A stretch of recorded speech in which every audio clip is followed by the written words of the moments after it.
Hey folks, I'm John. And I'm Trevi. And we're excited to introduce you to our new Art of War Twitch channel, Art of War Plugged In, also known as AOWPI. AOWPI joins the Art of War family with a focus on the hobby of 40K on Tabletop Simulator, and on the channel we plan to stream the very best that 40K Online has to offer. With live gameplay, commentary of the best players in the world fighting it out online, immersive narrative play and tips, and tutorials to bring your online game to the next level. So head on over to twitch.tv/AOWPI to follow the channel, where we'll be streaming every weekday starting at 7 p.m. EST.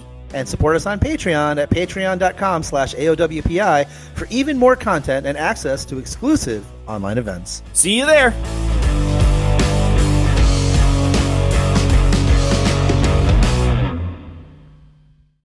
I'm but a humble pirate, Trevi. You can't expect me to know everything.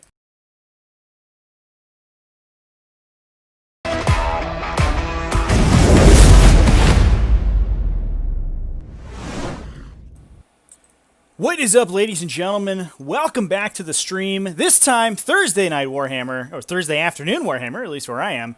We have some red versus blue action for you. This is Blood Angels versus Ultramarines, or should I say more appropriately, it's not an actual Blood Angels list. It's a mixed Astartes list, but mostly Blood Angels versus Ultramarines. This is the Pod 16 finals for the T5S2 tournament series. We have Hawkins for life on the blue side, appropriately, playing Ultramarines and currently going through his deployment, versus Phenomeno, who is returning to the finals table of a T5S2 event. He had an excellent game against Nick Rose earlier on in the season, and unfortunately just barely lost that game, but I think has made good showing of himself so far, as we can see by the fact that he is in yet another finals game. Hope everybody in the chat is ready for another exciting game of Warhammer. Torin in the chat, I see already in there. How's it going? Thanks for joining, and thanks everyone else for jumping in this Thursday afternoon. Let's get to some Space Marine on Space Marine action. This is going to be an interesting matchup, I think, because obviously the Noah in the chat, first for Sanguinius, yeah. Who's post in the chat who you're most excited about? Are we excited for Blood Angels? Or are we excited for rooting for Ultramarines here? It's going to be an interesting matchup because the Ultramarines are so defensively focused. Obviously, they have literally a stratagem called Defensive Focus, which superpowers their Overwatch. Additionally, which could be very powerful into Blood Angels, who are obviously going to be charging a lot. I think it's probably going to be Phenomeno's job to try to angle charges through the L's here, to try to negate as much of that as possible, but as we'll talk about in a second with the lists, the Ultramarines player Hawk here has really put a lot of emphasis on those defensive, powerful Overwatch units that we'll cover. David Smith calling it for Tyranids. Well, there's I think a lot of the Ultramarines got turned into Tyranids at the Battle of McCrag, so I think we're okay. Dylan Holmes in the chat. How's it going? Deuce83 calling it for Team Edward. I think that's Blood Angels, right? Because they're the space vampires. Torin, you're in this pod. That's awesome. You can actually win if they draw. I did notice that you are 2-0-1, 2 wins and a tie there. So, yeah, if you win your game and this is a drawed game, you definitely could come out well for you. Otherwise, I believe that you're a shoo-in. If you win your last game, you're a shoo-in for second place, which is an excellent showing in a T5S2 event. It usually gets you about 110 placing points, and that's a ton. That's a whole boatload. I think you need about 275 right now to get to top 16, if I remember correctly, looking at the standings. You can find the standings on tts40k.com, and you can just click on the live standings tab there, and you can read who's currently in the lead. Right now, the top 16 people are going to be going to the Invitational in August, or are going to get invites to the Invitational at least, and so you need probably 270 to 300 points, I think, to try to grab that. So we are going through Hawk's deployment here, and while he's doing that, we'll go over his list real quick. You can find the lists in the description down below. It's below the fold, so you will need to go ahead and let me just pull this up. You have to click the Show More button to get that link, but all the lists are there, and you can read them. This Ultramarines list of obviously pure Ultramarines, 100%. So we are getting the Super Doctrine for Ultramarines. So in the Tactical Doctrine on rounds 2 and possibly 3, but probably both rounds 2 and 3, every model in the unit, every model in the army will count as stationary unless they advance or fall back. Obviously, being Ultramarines, they can fall back and shoot, which is pretty strong. And unless Phenomeno is able to angle some wraps, some powerful wraps, I think that he's he's going to get blasted pretty hardcore. And there's a lot of guns in this Ultramarines army that can really take it to even these powerful Blood Angels models. So it'll be an interesting game to see how it goes. Let's see. So for the Ultramarines list, we have a battalion detachment bringing in Chaplain Cassius, Chief Librarian. He's not cheap. He's an expensive librarian. He's Chief Librarian Tigurius, as well as 2 intercessor squads with bolt rifles, 1 5-man tactical squad with just regular bolters and melta bombs, in fact. Actually, I guess I had a couple points left over there. Might as well stick those on that sergeant. Tactical squad, a bit of an odd choice. You don't usually see them in favor of scouts, but the tactical squad, if you are looking for a unit that can engineer or that can hold backline objectives, they are much better than scouts with that +1 armor save. For just a couple more points, not a terrible pick if you're just trying to fill out a detachment, and then 2 intercessor squads just with chainswords. No real melee powerhouses there, mostly just some dudes to sit on objectives. Seems pretty straightforward. I think one of the strengths of the Ultramarines faction is their special characters, which is pretty appropriate given that they're sort of they're kind of the point of view characters of the 41st millennium. It makes sense that they would be some of the most powerful Space Marine characters in the game. And we're definitely we're seeing that be used to its fullest in this list. We're going to be playing with a ton of these Ultramarines characters today, and Cassius and Tigurius are two of the good ones. Cassius unfortunately lost a lot of his kind of market share as soon as Faith and Fury came out, because he used to be the only Master of Sanctity you could take in the Space Marines, in the Space Marine Codex. So you'd have to previously take 2 chaplains in order to get access to Recitation of Focus plus Catechism of Fire, which is sort of where Ultramarines really want to be with their shooting. But Cassius could just do that by himself for the low cost of 85 points, which was a steal. He's still not a terrible character. He's randomly toughness 5, which is really sometimes is annoying to take out in the late game. He also has a combi flamer, which a lot of people forget about, and then he ends up toasting a whole unit of guys.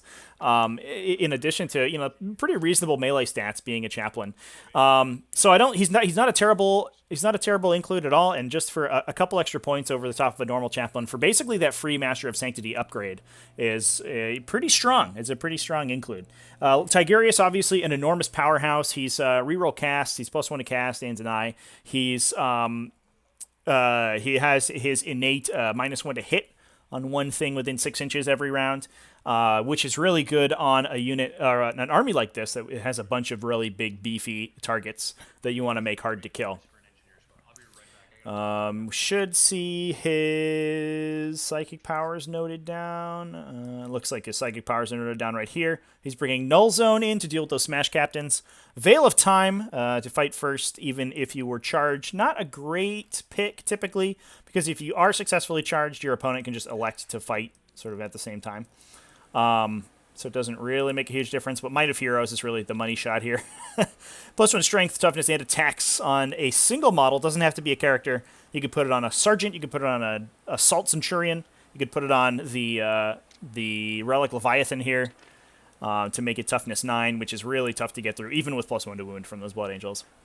Love the include of Chief Librarian Tigurius. Definitely one of the highlights of the Ultramarines chapter. We're also bringing in a bunch of heavy infantry in that detachment. We're bringing in an aggressor squad, 3 aggressors with Bolt Storm gauntlets. Pretty strong include, especially once you get to Tactical Doctrine, and those guys start counting as stationary every turn, so they can double fire all their ranged weapons every single turn. They don't even have to worry about it. We also have 2 Centurion assault squads with 3 Centurions each, 2 regular dudes and a sergeant. They both have 1 Hurricane Bolter. Excuse me, that's not right. They all have, every Centurion has a Hurricane Bolter. So we're coming in with 36 shots out of each of those Centurion squads. Unfortunately, they don't benefit from the Ultramarines Doctrine very much because they count as stationary for Bolter Discipline anyway, all the time. So I guess just going to use them as a counterpunch unit and to potentially trigger that defensive focus off of, which will allow them to assist Overwatch, basically greater good Overwatch into something charging a unit within 6 inches. We also have an auxiliary super heavy detachment with Raboot Gilliman making his appearance, the Primarch of the Ultramarines, to give that full reroll aura, reroll 1s to hit, reroll 1s to hit out to 12 inches, and then reroll 1s to wound out to 6 as well. So basically, you get to stick a Chapter Master and a Lieutenant together for the low price of 450 points, I think, is that guy. 350 points. Only 350 points. What a steal for Robo Gilliman. But obviously a powerhouse, and again, using those really powerful Space Marine or Ultramarine characters. Robo Gilliman, he's fallen off a little bit in the new Codex, but I think he's still incredibly strong. And we saw some interesting play in soup lists with him at the start of the Space Marine meta, where he could come in alongside White Scars to actually buff their charges, because he has a +1 to charge aura for any Imperium unit, so it doesn't have to be just Ultramarines. He can buff anybody with that. We also have, last but not least, a Spearhead detachment, and this is where all the heavy hitters are going to be in this army. We have 2 Contemptor Mortis Dreadnoughts with 4 las cannons each. We have a Relic Leviathan Dreadnought with 2 Storm Cannon arrays, and we have a Thunderfire Cannon, as well as, this is the kind of the pièce de résistance here, a Tech Marine, just a standard Tech Marine. He's been upgraded to be the Master of the Forge, and in addition, he has the Master of the Machine Warlord trait. So he's got Fieros's heal 3 with his servo arm there, so he can automatically repair 3 damage on any of those Dreadnoughts every turn. He also gives every vehicle within 6 inches +1 to hit. So the Leviathan will be hitting on, or the Contemptors, I think, will be hitting on 2s regardless. And obviously in Tactical Doctrine, they count as stationary all the time. We also have a Thunderfire Cannon in that detachment as well, just to bring in some out of line of sight shooting. Pretty self-explanatory, the include for that guy. But I do like this kind of core of this Space Marine list. The Contemptors as well as the Relic Leviathan make an enormous sort of wall of meat that it's hard to deal with. And in addition, you have a bunch of infantry that can really help create this defensive castle that's hard to engage into, because anytime you charge into any one of these units, they're all going to overwatch you with that defensive focus. Not a ton of CPs, only 10 CPs here, and picking the Tech Marine to be the natural warlord, so we don't have to Hero of the Chapter him to get his warlord trait, but that does cost you some CP from Gilliman, unfortunately. Gilliman could give you 3 CP if he was the warlord. I think maybe that might have been a mistake at list building. Hawk did mention to me that he's normally an Eldari player. He doesn't usually play Ultramarines. And he's given this list for a go for the pod to see how it goes. But a very interesting list, very defensive list. But it does have those Contemptors and the Thunderfire Cannon that can reach out and touch you and force you to engage into this super hard, super difficult to kill brick that's going to be almost impossible to remove. Kind of a classic Ultramarine style list. Let's go over to Phenomeno's list here. Playing Blood Angels, but not really. It's a Stardy soup. We were laughing I was laughing at the players a little bit earlier. This is a bit of a ketchup and mustard list. It's a kind of a condiment special here. We have a couple battalion detachments, 2 battalion detachments. The first one bringing Astorath the Grim, as well as a Smash Captain, classic Smash Captain, Jump Pack, Thunderhammer, Storm Shield. He has noted in his BCP here that he will take the Angel's Wing on that guy, as well as Artisan of War. Pretty standard picks, and I'm not sure if he has kept those. Looks like his captain's right here. He's taken Angel's Wing, but it looks like he might not have taken Artisan of War. Obviously, Artisan of War actually not that useful in this, although it does get you a kill on the Centurions if you're able to get into that, because with that +1 damage on the Thunderhammer, could be pretty useful. We also have 3 Scout Squads in that detachment. Not too much surprising there. Hopefully we'll see. It looks like we're seeing the Scouts deployed defensively here on Phenomeno's side of the table. All of them with combat knives, as befits a Blood Angels Scout Squad. We also have a Sanguinary Ancient with a Death Mask in that detachment. Second Battalion detachment, we're bringing in Chief Librarian Mephiston, so we have 2 Chief Librarians on the table today. Obviously, a pretty good pick for that to fill that sort of librarian psyker slot. We have the Sanguinor. We have one single intercessor squad, as well as 2 additional scout squads coming in with 5 scouts, 25 scouts on the table total. And the big heavy hitters in this detachment, 3 units of 8 Sanguinary Guard, all within Carmine Swords, except for 2 in each unit, which are coming in with their Power Fists. Last but not least, we have an Imperial Fist Spearhead detachment. So I was very excited to play the Spear Blood Angels list, and I will throw a little bit of shade at the Blood Angels player here. He did note he was playing Blood Angels in his BCP, but it was wrong because his last detachment is Imperial Fists. It has a Lieutenant with a Jump Pack and Power Sword, as well as 3 Thunderfire Cannons. Pretty straightforward. You're just going to bring in a bunch of cover, ignoring cover, anti-infantry guns that sort of force engagement. You can play this very defensive game that we're seeing him play right now and just let those Thunderfire Cannons ring out across the table and slowly attrition your opponent to the point where they have to come fight you, and that's where Blood Angels really want to be, is right in the close combat phase. No, this town isn't big enough for 2 Chief Librarians. I suggest they have a 1v1 duel in the center. I'm in. That sounds pretty good. Samor, yeah, it is definitely a soup list. It's definitely a soup list. It's a delicious tomato broth of Blood Angels with a I guess these are probably potato chunks. These Thunderfire Cannons in there. It's probably a fine soup, I bet.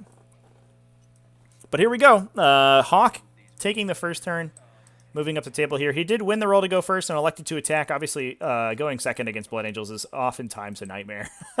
Because they're so fast and they can be on you so quickly. You want to be able to take that board space and deploy your screens as quickly as possible. Finals game, it is still friendly, hopefully. I appreciated the banter that we had. The map fits for a good old Mexican standoff in the center. Yeah, I thought this is going to be an interesting mat for the game. Figured maybe it's the blasted, irradiated wasteland of Baal or something, but I think it was a kind of a colorful one, so I decided to pick. Do we have Tumbleweed? I'm sure that they exist. I don't have any saved, unfortunately. I would throw a couple across the table for sure. Talking about the secondary objectives these players have chosen. Hawk is coming in with King of the Hill. Kind of an interesting pick. Definitely good for this MSU style of Ultramarines list that we're seeing on the table. He has all of these aggressors and Centurions that are going to be excellent at scoring those King of the Hill points. That said, he's deployed kind of far away from the center, but I wonder if these units are going to be within that 9-inch bubble here to score that on the first turn, which will be good to start grabbing that. I do like that pick, although I'm not 100% sure if that's exactly what you want against Blood Angels, because they are also good at taking the center, and they would like nothing more than for you to move closer into the middle to fight them. We're also taking Born for Greatness for Hawk here. He's picked Robot Gilliman for that, so not a particularly fast pick, but Gilliman typically survives to the end of the game. He has a 3+ invulnerable save, he respawns once per game, and he's just a monster. He's just a big old punchy dude. So pretty reasonable that you'll be able to score at least a couple Born for Greatness points off that guy. And then last but not least, we're taking the Reaper, which is pretty fair because we have a lot of infantry on the table, especially multi-wound infantry for Phenomeno here. On the other side, Phenomeno has taken Ground Control.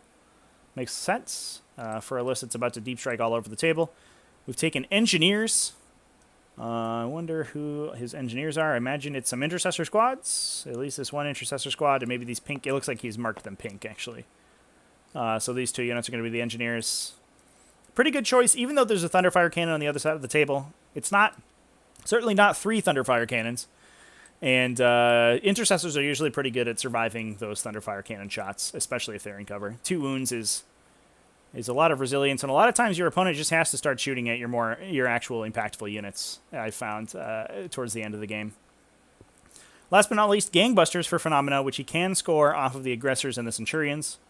Each of these Centurion squads is going to be worth 2 points for Gangbusters because they're 12 wounds each. So if he is confident about knocking out the Centurions, which I think he should be, then he should be able to max that out pretty well. I do like the picks for Phenomeno here. The picks for Hawk feel a little a little janky, if I do say so myself. King of the Hill, not one we see very often. Born for Greatness, certainly an interesting one. But if you're taking the Reaper, there's not much else that you can do against this Blood Angels list. Usually you take Headhunter, I think, against Blood Angels because their characters have to be so aggressive. Usually they'll die. And a lot of times they want them to die. So you're going to have to kill them anyway. So Headhunter's usually a good one if you're already taking a maneuver objective. But I do think I like the King of the Hill pick here, especially for this build of list.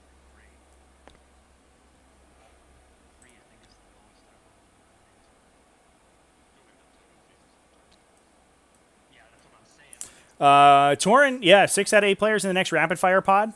We're almost loaded up on the next rapid fire. So everybody who wants to jump in a pod, jump on in that one right now, and we will kick that off as soon as possible.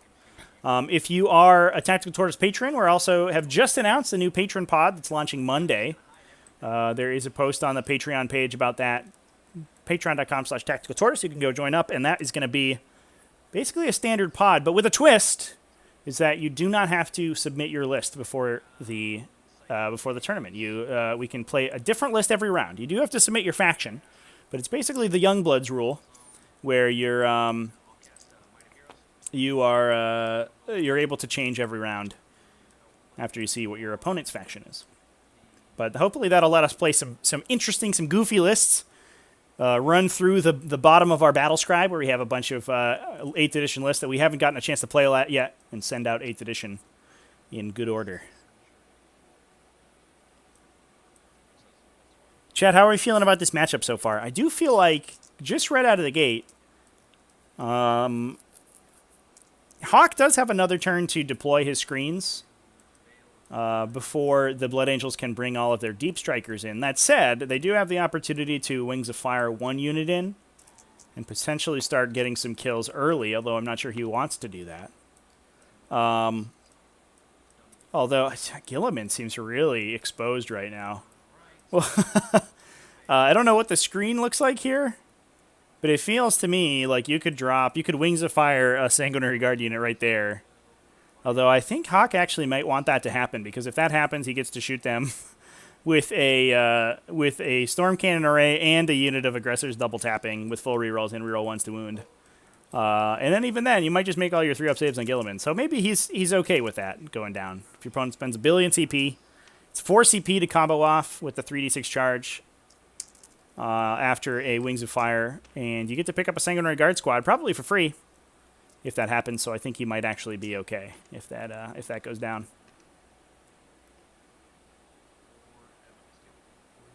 Deuce 83 Smurflix actually looks terrifying.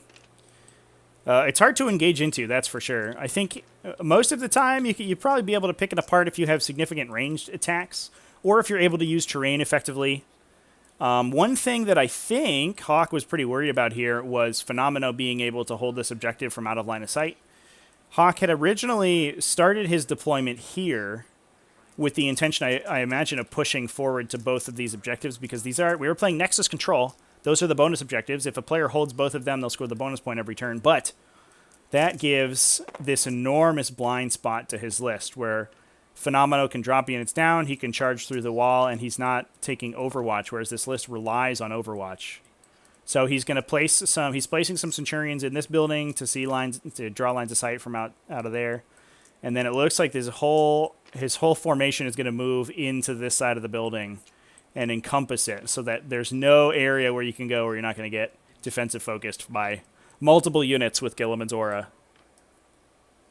It is, I think, a pretty interesting, a pretty terrifying list to fight into with melee.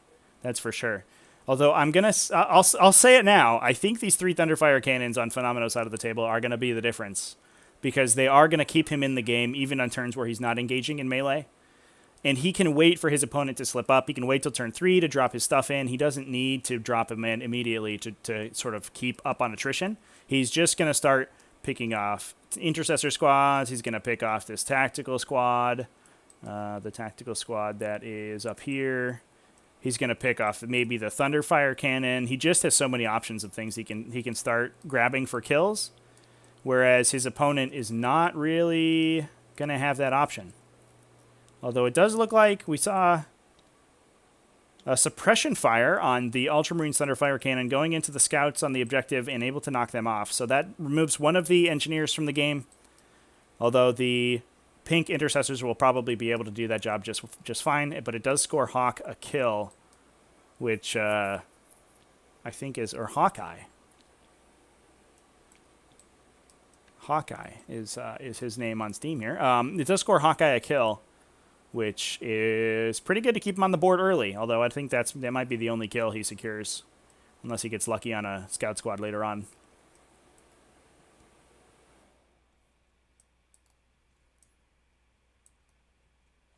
Torin, do we see Sanguinary Guard go for Objective 4? One thing I'm interested is that Phenomeno didn't drop his scouts out in the front here. Obviously, the scouts can concealed position deploy, so he could have dropped scouts here, and he was the defensive player, so he could see where Phenomeno was dropping his model. So he could have dropped scouts here, I believe. You can deploy them in the back edge of this ruin. And you can immediately start grabbing bonus points on these two objectives because your opponent deployed so defensively on this corner. Hawkeye has left these objectives relatively open, and I think I would have absolutely leapt on the opportunity to just start scoring hold more bonus every turn from his opponent. His opponent maybe gets, you start giving up kill points, but if you're able to get a couple kill points turn 2 or 3, I don't think it's that big of a deal. And the scouts where they're deployed, I mean, they're not going to do much damage. If they break cover here, they're just all immediately going to die before they get to charge. I doubt that the Ultramarines move past here, which is probably farther than a comfortable charge distance for one of these scout units. And I mean, the survivability of a scout unit charging into this defensive brick of Ultramarines, I think, is very low. Probably I'll get shot. Noah calling it, or Luke McCarthy calling it for whichever side is more likely to turn to chaos. Definitely a Blood Angels. They're already basically a Chaos Space Marine army from the get-go.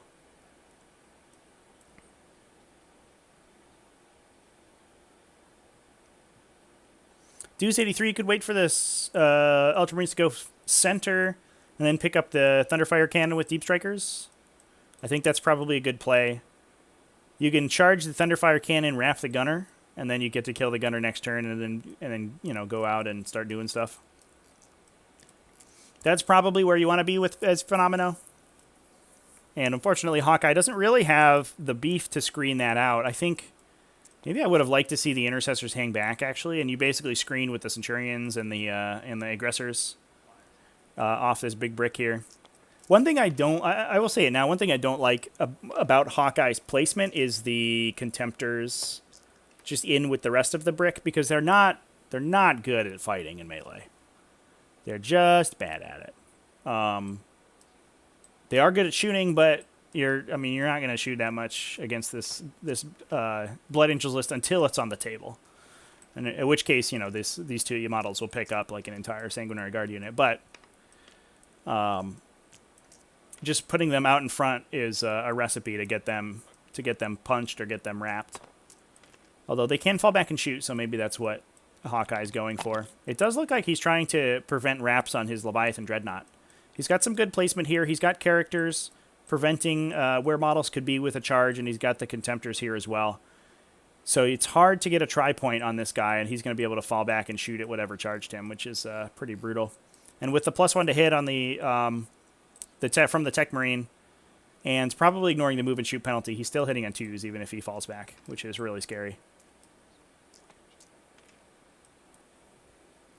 I'm going to send it back to the players' mics here for a sec so we can hear where Thunderfire Cannons are shooting, I think. 6-6. 3 still wins. 4 wins if you -2. Alright. And this was on who? This is on the tactical squad here.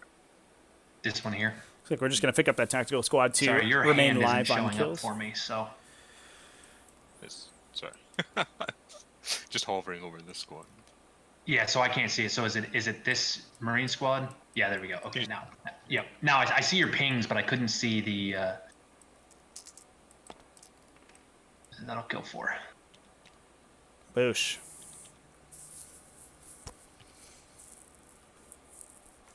Yeah, That's it. Over to you. Morale check on them. So it looks like Phenomeno actually They're just good. dumped 2 Thunderfires into the Ultramarines Thunderfire and just killed it. Okay. Fair enough. Kill. Or... It's usually a little dicey, winning on 5s, and it still gets a 4-up save into those. So you need a lot to go right in order to get that kill, especially with 2 Thunderfire cannons, and it doesn't look like he Space Marine will sacrifice himself for the cause. spent a suppression fire there. He just ended up rolling it out. Pretty lucky, I think, for Phenomeno, but that's probably a good call. Removes that backline presence and removes your opponent's indirect fire shooting, so you can just hang out for a bit. Again, you have even more opportunities to just sit back and make your opponent move into your threat ranges, which is where you want to be as a Blood Angels player. Looks like we are measuring out for King of the Hill here. And we're going to potentially double that this turn, which I think will be a big swing for Libby's Hawkeye. and whatnot. I'll leave the -1 to hit on the Centurions. +1 to hit. Nope. +1 to wound. Yes. Yeah, Luke McCarthy, that was a good round of shooting. Holy crap. You got a Thunderfire cannon just right off the bat. I mean, that's the turn you get. That unless you're getting it in melee, that's the opportunity you have to kill the Thunderfire cannon is when you're in Devastator Doctrine. As soon as you flip to Tactical Doctrine, I think there's basically no chance that you kill it in one go. And you have to kill it in one round, otherwise the Tech Marine Gunner's going to start repairing it. Almost every time I fired a Thunderfire cannon at another Thunderfire cannon, though, I've done basically nothing. They always bounce off, those poor little guys.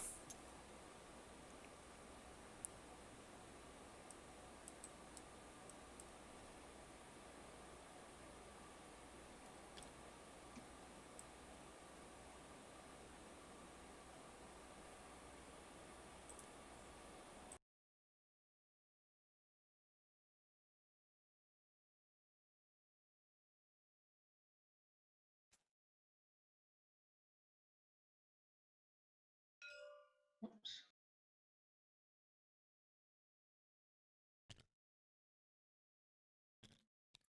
What's the key to show the center of the board like that with the? It's for King of the Hill. Yeah, but how do you make it appear on the board? Oh, it's right over here. Area denial. It doesn't really work for this because the area denial ring is 6 and then 12, but it helps, like, just kind of get an idea. Okay, how close am I? How much do I need to shuffle type thing? It looks like we're going to set up for a double score on King of the Hill this turn. That'll be good. If Hawkeye can just grab that this turn and next turn and then not have to deal with it anymore. This is probably the cagiest game I've ever been a part of. Well, you're only one turn in there, bud. Calm down. So that'll be what you don't want to have happen is have to commit your models repeatedly to the center to score your King of the Hills. So setting up for this double score turn is, I think, the way you want to go. I am a little worried that there is a deployment zone here for Deep Strikers. Although I guess if this is 6 inches, he's probably set it up so that his Leviathan can defensive focus into whatever's inside the building. I imagine that is what we're looking like. He said this is 6 inches, so this is probably the edge of his screening. So if you're putting a Sanguinary Guard squad here, I don't think there's any way that this this Leviathan doesn't see it. If you're putting all 8 models, although maybe you can place them. Excuse me. Maybe you can place them here and go for a 9-inch charge onto those Centurions. That might be the way to go. And if you're clever about your positioning, you could charge the Centurions and hit them, and then wrap the Tactical Marine. Although that guy is denying you a bonus point if you leave him alive, so maybe you just go for a wrap on an Intercessor or something. 7-inch advance because of Gilliman. Interesting positioning here. I think it's going to be really... I mean... Hawkeye's in the driver's seat here, and it's up to Phenomeno to break this defensive... No, I do not. To break this defensive castle. Definitely Ultramarines sort of, they're not an answer. They're not much of a toolbox or an answer list. They're much more of a question, which is, can you engage into my brick and possibly survive?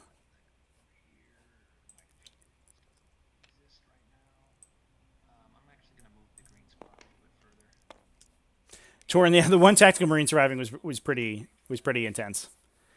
Yeah, that guy is a champion.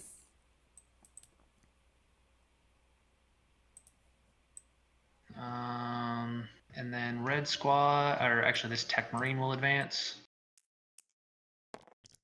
Oh, there's a bad roll. I finally had a really bad advance roll. And I guess do I really want to leave this objective behind? Yeah, probably. I mean, let's be honest. If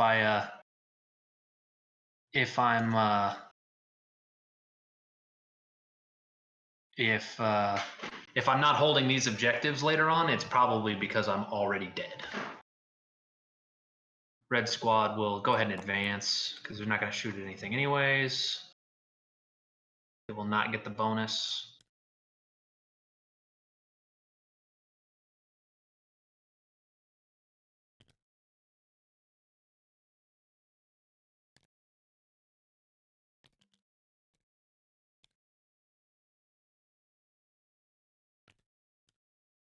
Okay, I am on this objective, right? Yeah.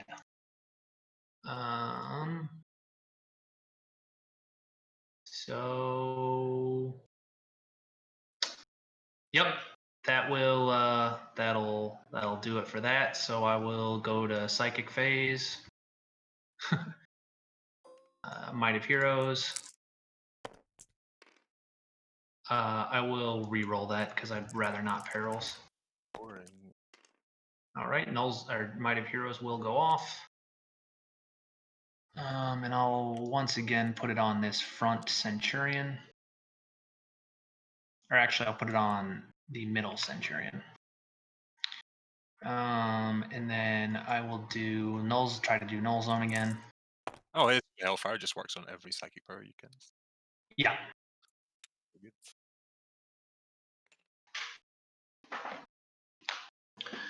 All right. Shooting phase. All right, shooting phase is over. I can't see anything. All right. So that'll be the end of my turn. At the end of my turn, I get hold 1 and the bonus, and 2 for King of the Hill. Your turn. So it's the big downside of losing your Thunderfire cannon, unfortunately, is no more kills for you, unless you can find a way to force these Blood Angels to break cover. And standing on the bonus objective is a good way to do that.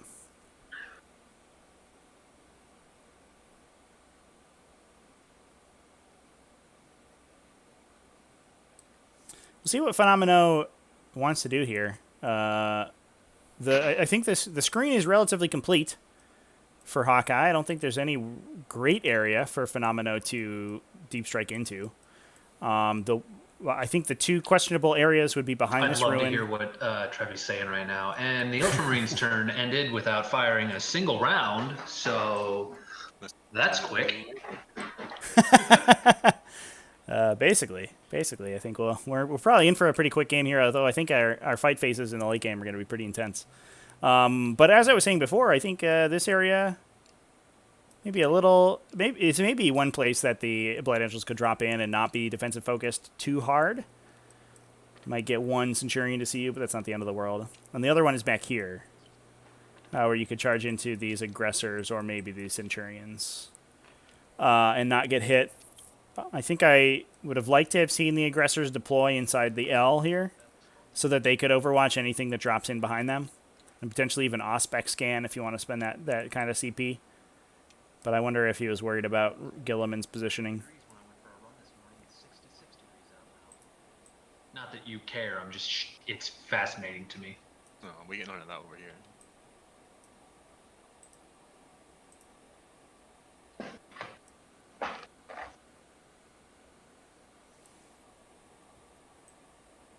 See, where have I been in Scotland? I've been to Aberdeenshire. Been to Glasgow. Been to a couple small towns should be on the one northwest fewer coast. King of the Hill point. He might have scored one round one. I'll double check with the And is players. that just like if you're visiting your relatives? Exactly. Yeah. Yeah, I guess it's easy not just to pop over, right? Mm-hmm. Hawk, did you score a King of the Hill on turn one? Yes. Okay, cool. And then you double scored this turn, so you're at 3. Doubles. Yeah, I had the Marines and the Centurions, and now I've got the 1, 2, 4 units in. Perfect. Thanks. Yeah, Chad, he scored turn one. I think he just didn't mark it. So we should be good.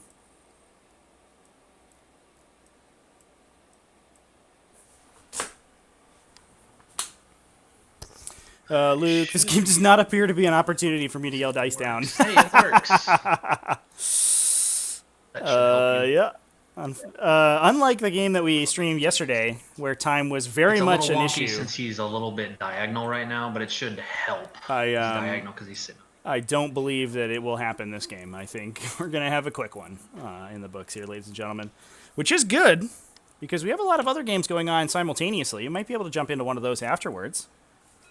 But additionally, at 7 p.m. Eastern Standard, so in about 4 hours, I'll be on AOWPI, and we'll be streaming a game from some of the folks in the Discord. So that's twitch.tv/AOWPI for anybody who wants to join into that. I don't know what the matchup is quite yet, but I think it'll be a fun game. We always have fun over there on Art of War Plugged In, and I expect this game to be no different.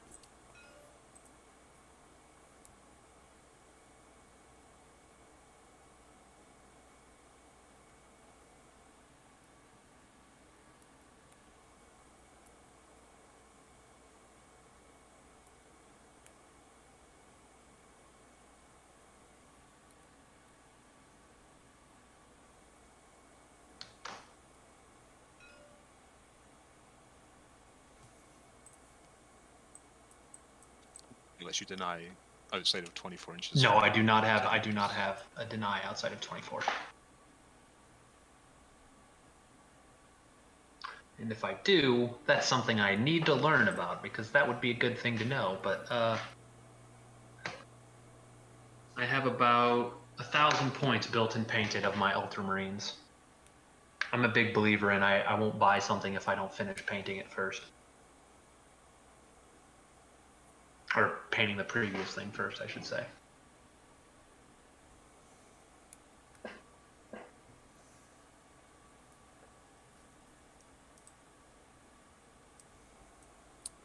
Chat saying King of the Hill is wholly within 9, which it is.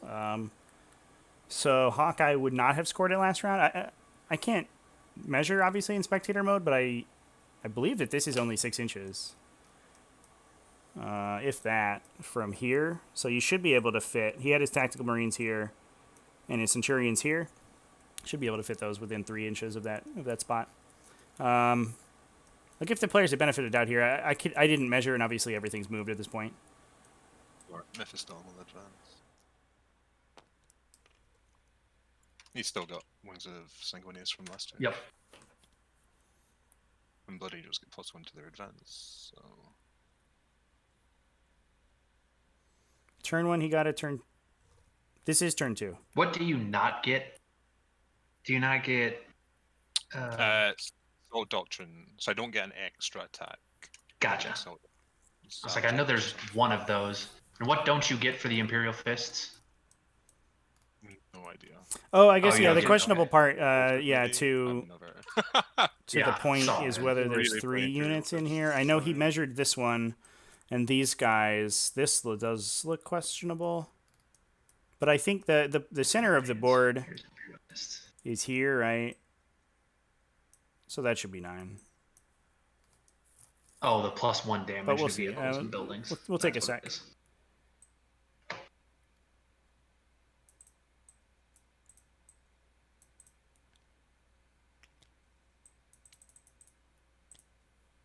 Okay, let's get a measurement here. Alright, Psychic Phase. Mephisto will try and wings himself again. Hey, Hawkeye, real quick, what's the third unit that's scoring you the King of the Hill this turn, besides the Tactical Marine and the Centurions? The aggressors and the green squad. Okay, because they do have to be wholly within 9 of the center, right? Oh, they have to be wholly within? Yeah. Oh, then I only have 1. That is a misread on my part. Cool.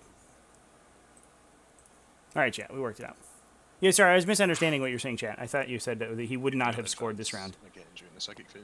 He would not have scored round 1, but it did look like he scored round 1. 3 and a 1. But you're right, yeah. Gotcha. There's definitely not 3 units in the center this turn. There's definitely like 2.5 or 2 3/4 maybe, but not 4. The intention is that he is. Where's he going to go? What's the easiest way to avoid a charge from these big lines? He'll be 1.1 away from the wall. Yep.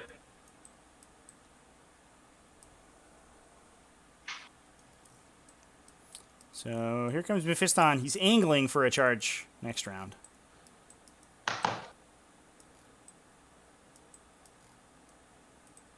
He did have his Wings of Sanguinius up this round, so he was able to move pretty quickly with a big advance.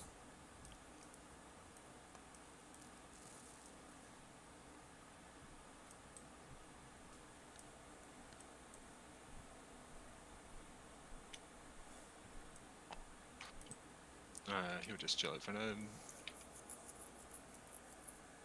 Shooting phase. This Thunderfire is going to go into this last Space Marine Sergeant. Yep. All right, so a pretty conservative movement phase from Phenomenal, keeping everything out off the table. Just waiting for a turn 3. Big old deep strike. He's going to get Mephiston into combat potentially. He's going to get all 3 Sanguinary Guard units into a dangerous position, and probably try to just overload the Overwatch on this Space Marine or this Ultramarines list. AP -1.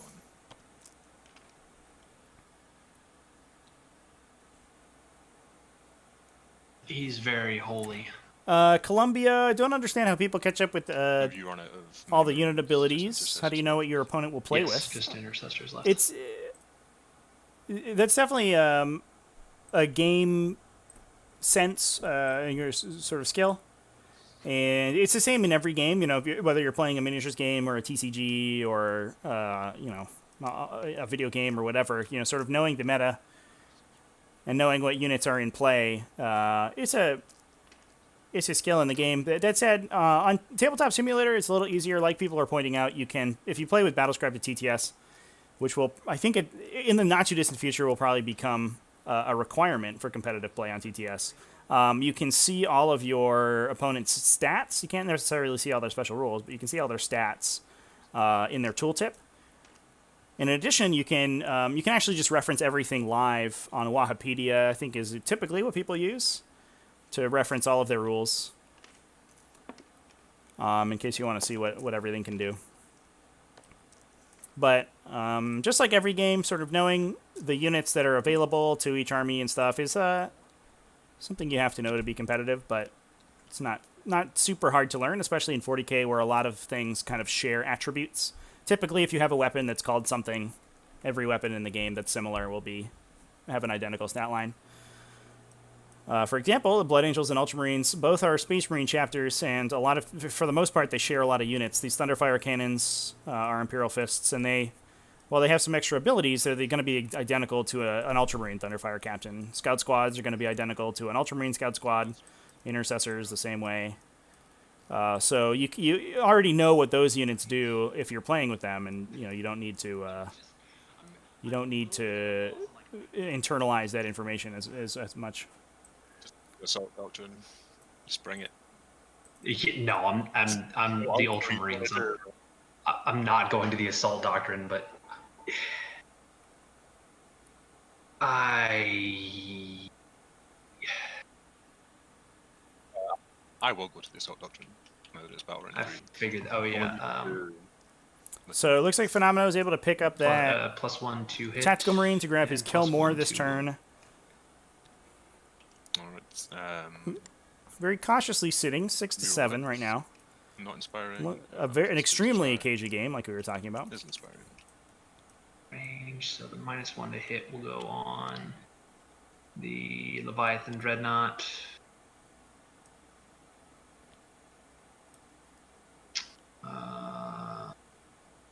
+1 to hit will go on the aggressors, and +1 to wound the aggressors. Yep.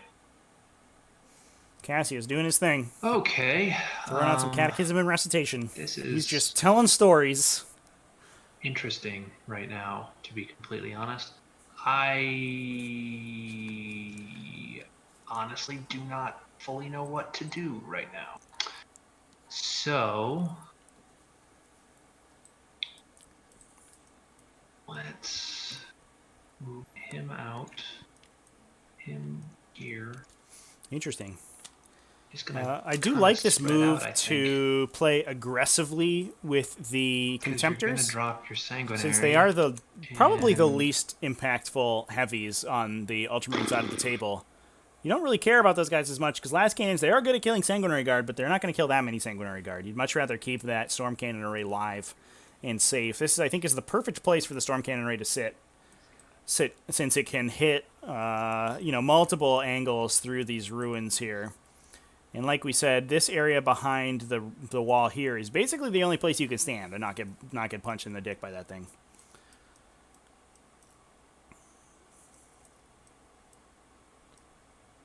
Yeah, here we go. Okay, we're moving the aggressors behind the wall. Like I was pointing out before, looks like we are going to... we need one more thing in there to grab the extra King of the Hill. Is that right? Can't remember if the double on King of the Hill is 3 or 4 units.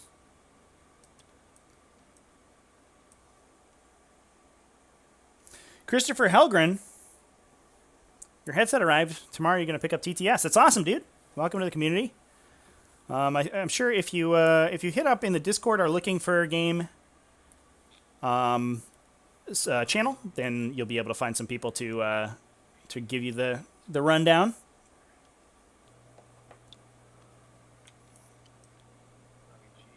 Yeah, so it looks like I might be short for the double score on King of the Hill. Unfortunate. I was mentioning how important it was to score that out max to early, so you can kind of pull away from objective 4, which I think is where the danger is going to be. On the from the Blood Angels army here. I don't think it's enough for me to get what I really want, though. And unfortunately, this very cagey play from Phenomenal is doing exactly what he needs it to, and it's slowly picking apart the Blood Angels, or the Ultramarines brick, excuse me. Like I mentioned before... They weren't wholly within. I did not realize it was wholly within. Like I mentioned before, all Phenomena wants to do is sort of wait for his opponent to make a mistake. It does look like he may be able to do it.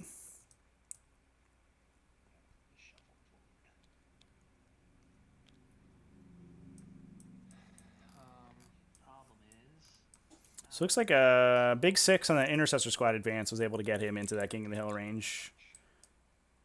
Maybe? Although I'm not 100% that these guys are completely there. Should probably have my ITC packet open while I'm doing this. I always forget, and I always get to bring it up live on stream. I'm the worst tournament organizer. I think I'm literally gonna use my Contemptor as the most expensive form of drop zone control I've ever seen ever. These Centurions are going to advance as well. Good God. The Ultramarines really are just like ready to run all over the board. When it advances into charge range of these bloodthirsty scouts, but Yeah, nope, I'm running away from the bloodthirsty scouts. They're scary.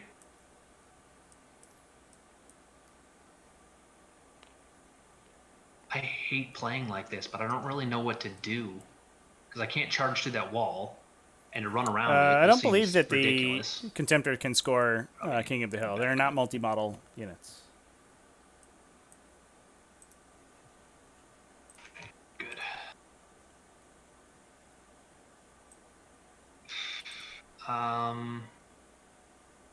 yeah, I guess that'll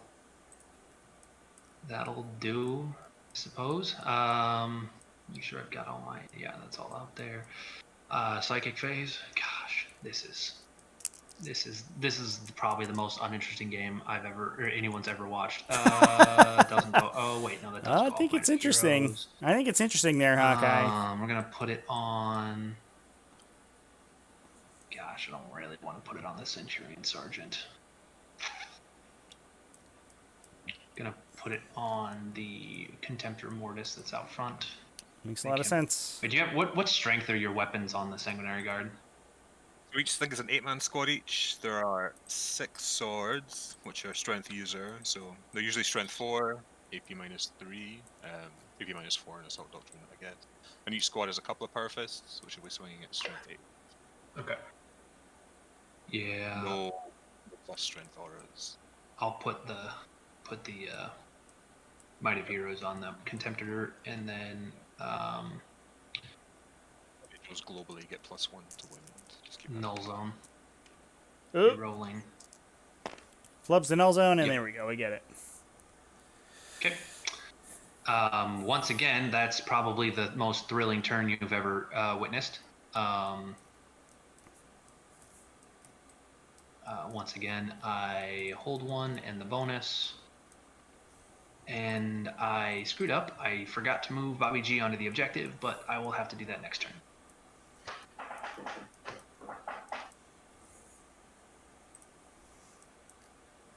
Can we just double check the measurement on the Intercessor squad there that they're in for King of the Hill?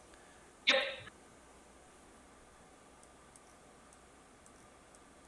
Okay, I gotta move. I'll move the Centurion. Yeah, you got and it. then move him back. So they do. The Holy means that their entire base has to fit inside that area. The whole base does. Yeah. I thought it was. I guess I get the 3 terms confused. Yeah. So if it was, I think it's completely within, then or entirely within. That means every model has to have any part of their base inside. But Holy means that all models have to have their whole base inside. Gotcha. I had the 2 confused. That's fine. I mean, I'll probably be able to finish that. If that's, I'll finish it next turn. Cool. That's fine. The bonus on this is holding 2 points outside of the. Oh yeah, I don't have the bonus this time. Yeah. You're up. Yeah, King of the Hill, unfortunately, one of the most awkward secondaries to score in the game. It's kind of inexplicably difficult, I think. Has a lot of weird complications on top of it.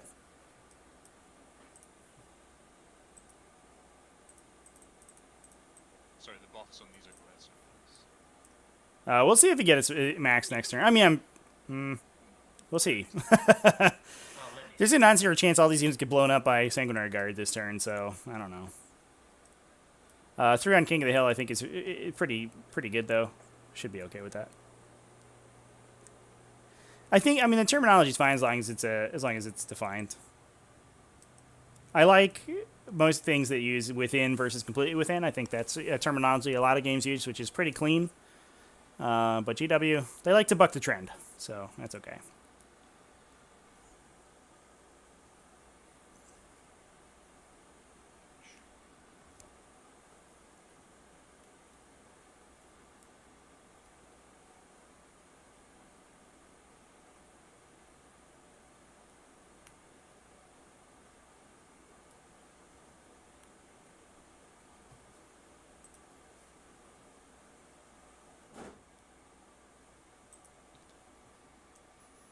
Well, I mean,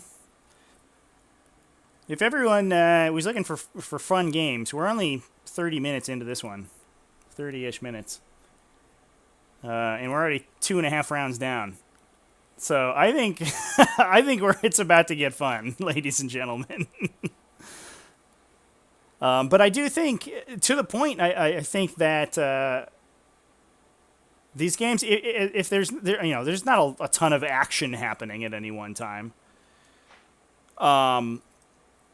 But I do think that from a tactical standpoint, they're very interesting to consider because you have to, obviously, Hawkeye has to be able to, create an impenetrable wall for these Blood Angels to come in.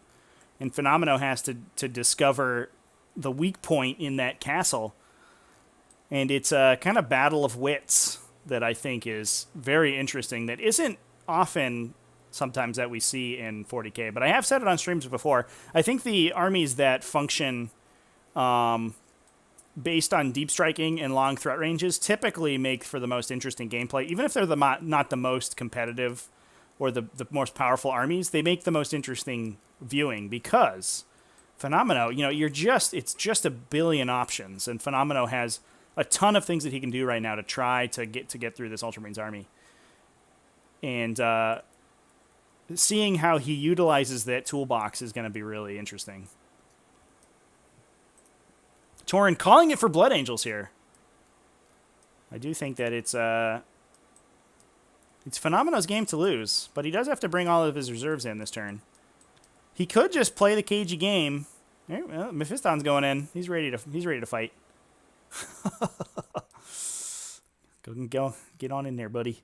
You might be able to play cagey, drop Sanguinary Guard into the ruin here, and hang out. I imagine we see a Sanguinary Guard squad drop here. Excuse me. Right in this area, and try this charge onto the Tech Marine Gunner. It's like a 35%er, I think, to make a Blood Angel charge out of Deep Strike with no buffs. Just the +1.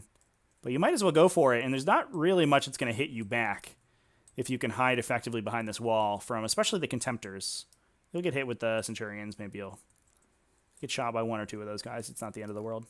But if you can get on that Tech Marine Gunner and wrap him on Objective 3 and take that away from the Ultramarines, that's a big swing.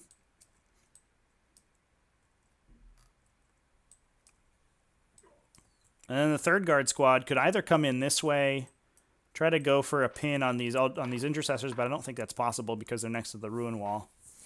Or they Wings of Fire somewhere.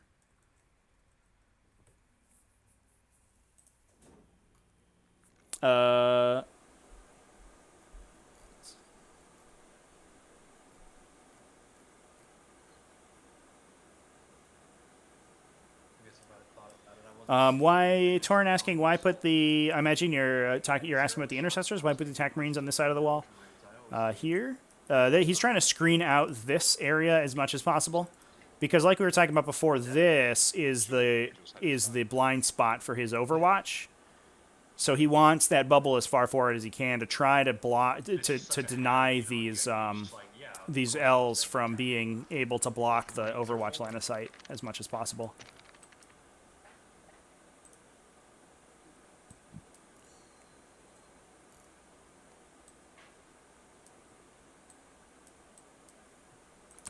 David Gaylord, ITC wrote King of the Hill, not GW. That's true. But, I mean, it is a 40K rule supplement. You do have to use the 40K the 40K terminology because that's the game that it plays with. The game that it's intended to work with. Well, I think you can have the Intercessor, or have the King of the Hill be... I think it's entirely within is the terminology, just to have every model in the unit within range of the center, and that would allow things like this to happen. So you can't string infantry. If you just say within, you can't string. You could string the infantry back and score King of the Hill. But if you say entirely within, then you can measure out to the edge of your base, which is cleaner anyway. I do think King of the Hill has not been a good secondary for ages, and I think it's just something that ITC didn't really want to play test. But give us 3 weeks or so, and we won't have to worry about it ever again. So there you go.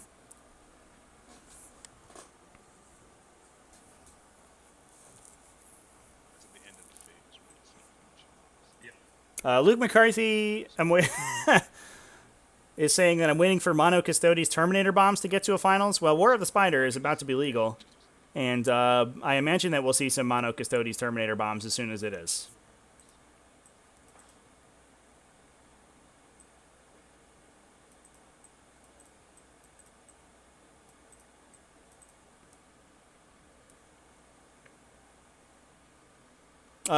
David Gaylord, I do think Blood Angels is definitely a top tier army for sure.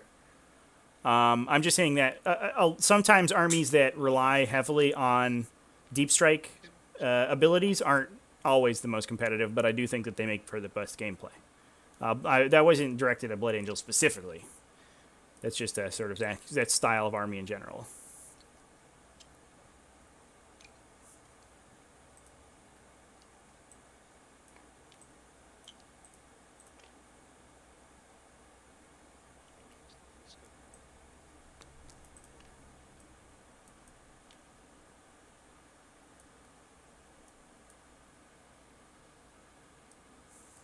Torin says Smurfs may have messed up if the assault sense and the L are further than 6 inches from the other assault sense. I think that they are, but I don't believe that they're more than 6 inches away from the Leviathan Dreadnought.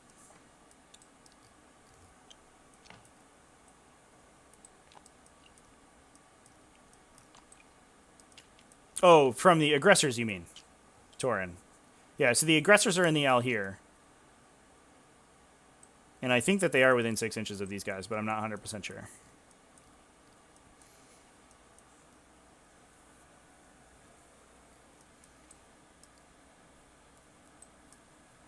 There's a non-zero chance that Overwatch just kills Mephiston too, right? Yes. Like, he gets hit with the flamers also. Like, oh my god. I think that's. I mean, it depends on where you want to force the defensive focus out from.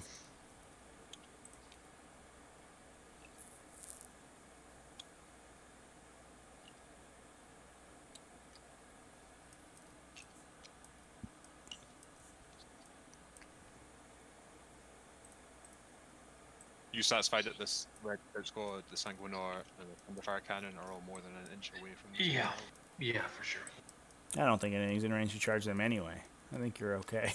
What's Alright, gonna get him? A second Contemptor Mortis? I think you're fine with that there, bud. Oh no, sorry, end of my movement phase. These guys actually come in, so. All right, here we come. Looks like we're gonna try to pick out those aggressors. That is a good call. That you can try to deny the Overwatch from them by engaging them with Mephiston from the back. But given that you're trying to block line of sight So from I as will much as Auspex possible. scan them. Yeah, well. Okay. Whoa! Move them back just a bit. That's fine. I'll go ahead and shoot them while you're doing that. All right, we're gonna Auspex scan. It'll be 6d6 shots because they'll shoot twice, and then the auto bolt storms will shoot twice, so they'll each have the 66 shots.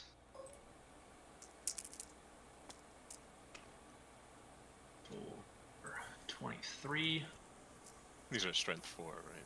Yes. So these are the frag shots, and then they'll each have 12 shots from their regular bolters for another 36.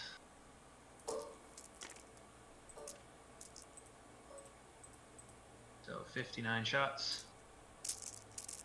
On 4s, rerolling 1s.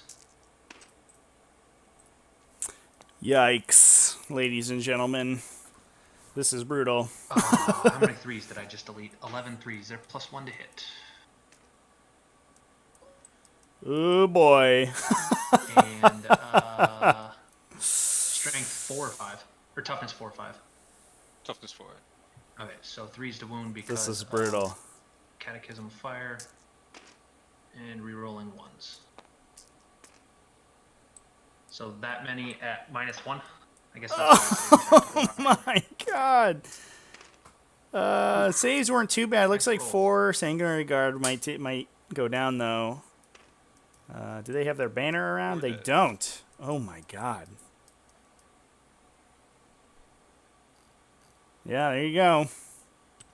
That's why I was part of the reason I was hoping these aggressors would move behind that wall, but that's brutal. So going to the psychic phase. Sanguinary Guard have a 2+ armor save. Mephiston will quicken himself. Wait, what about your other Sanguinary Guard? Oh yeah, sorry. I'm just trying to help you out because I was like, I don't want them to die. I mean, If you want them to die, I'm not going to complain. I'll take the free kill, but They're a it's little lot bit of different than points. Terminators. They don't have an invulnerable save, which is a pretty big deal. So if you hit them with any high AP, will just absolutely scythe through them. Whereas Terminators at least have a little bit of defense against that. But otherwise, they're relatively close.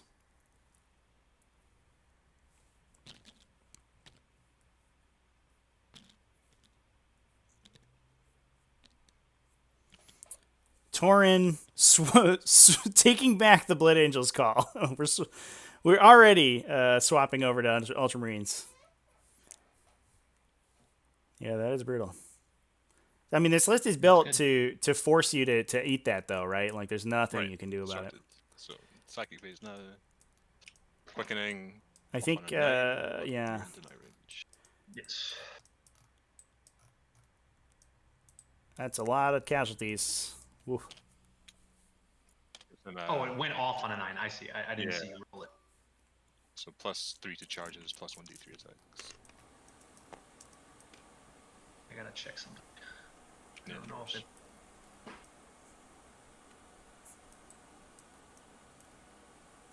Okay, so just a psychic test, so that's a 5. Yeah, especially if Sanguine regarding cover, they're usually going to be at a 5+. +1.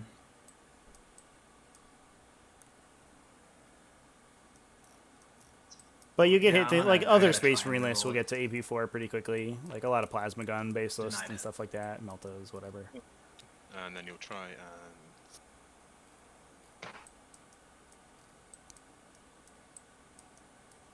Yeah, wings himself again. Goes up in a 6. Okay, attempt to deny. Nope, that one goes off. At least I denied the one that I really Here he cared about. comes. Quick. What's that? The quickening's probably the important one. Yeah. Not that Wings of Sanguinius doesn't matter, but I think that the quickening one was probably more important. Mephistone will put a not overcharged plasma pistol into the Centurion. Not taking the wings move, okay. Doesn't win. Okay. Yeah, the aggressors having Cassius's buffs definitely helped them. I wonder if there was an area here to make a reasonable charge. Unfortunately, it looked like he deployed Astrath off the table, so he couldn't get a Canticle of Hate off the turn he charged in, which I think may have been a mistake on Phenomeno's part. Because with a 6-inch pile and consolidate, you can pretty reliably drop a unit here. If you get Astrath in, they can make a charge on this unit and pile in or consolidate into the Centurions. And with a double fight, they can kill the Centurions, like engage, the Contemptor or something like that. I think that might have been the play. And then the thing I mentioned earlier, where you can drop on the Tech Marine and wrap him, and there's not really much that can counterattack you. Maybe these guys get in, but they're so slow. I'm not even sure if they do that reliably. In this intercessor squad here, in the red squad. Alright. He does have Angel's Wing, I believe, on his Smash Captain, but he didn't. He deployed the Smash Captain. Yeah, his Smash Captain's still hanging out back here. Unfortunately, unable to block that Overwatch. Wow, if only... That is a lot of 2s. No rerolls to wound here, so this many AP-1. Pretty hair-raising Thunderfire shot there. Second Thunderfire cannon, same target. The issue is that you can't go onto the Dreadnoughts, right? Because you can't. I don't think you can afford to eat a defensive focus from this the Relic Leviathan, because that guy will do basically this amount of damage by himself as well.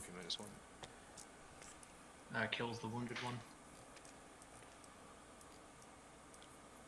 3 left in the squad. Yep. Okay. Last Thunderfire cannon will go them as well. 8.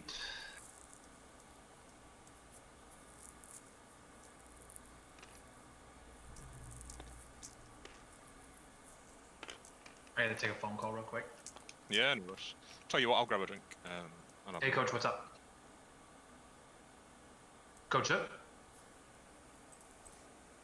All right. Looks like Hawk is on a phone call. So we'll quiet them right down for a bit. But yeah, it sounds. Let's see. Torin. This game could pivot on the Blood Angels player's fight phase skill. I do know Phenomeno is a pretty good player. We did see him again in the finals earlier against Nick Rose, and it was a pretty strong game. Although he wasn't quite able to crack the defensive line that Salamanders put up against him. I do think that he'll probably be able to navigate the fight phase pretty well. I think that'll be okay, but yeah, not 100% sure if I love this placement by him. I think the hope here is that he can also. I think he unwings the fire to Astrath. Excuse me, he does have Canonical of Fate open. That is my bad. I think the hope here is that he can kill the aggressors and then line the wall here to prevent a follow-up. Pretty easy with Canonical of Hate to do. And if you do that, you can potentially remove another Ultramarine charge phase, or shooting phase, excuse me, and then use your 6-inch heroic intervention to get like a big unit of Sanguinary Guard in on the subsequent turn. So you have to eat one round of Overwatch, and there's nothing really you can do about it. But if he can if he can sink his entire army into this ruin here, I think he has a game for sure. There's not much. He's not going to get shot very much again, and he can start trying to make non-charge plays out from there.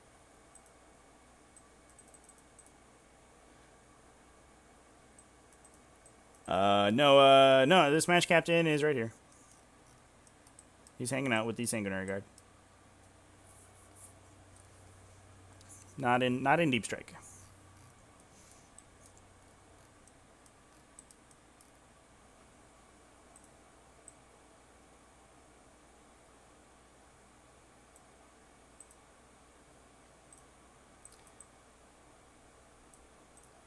Yeah, so that was something I missed. Astrath was in this group up here. I thought he was, but when he deep struck over there, I think I just assumed that he was, that he had a deep strike naturally. But I think he unwings the fired over here, so he did get that Canonical of Hate off earlier. He was rolling for his litanies previously, so that was just me miscalling it. I apologize, chat.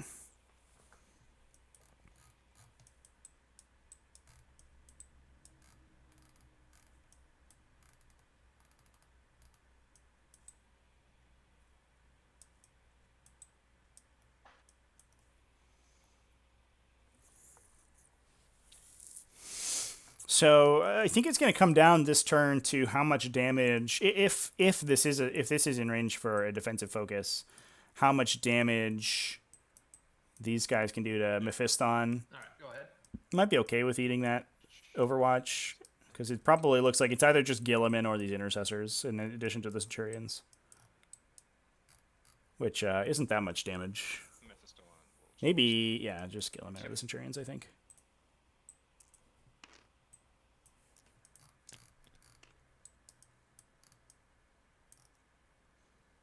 Not the best start.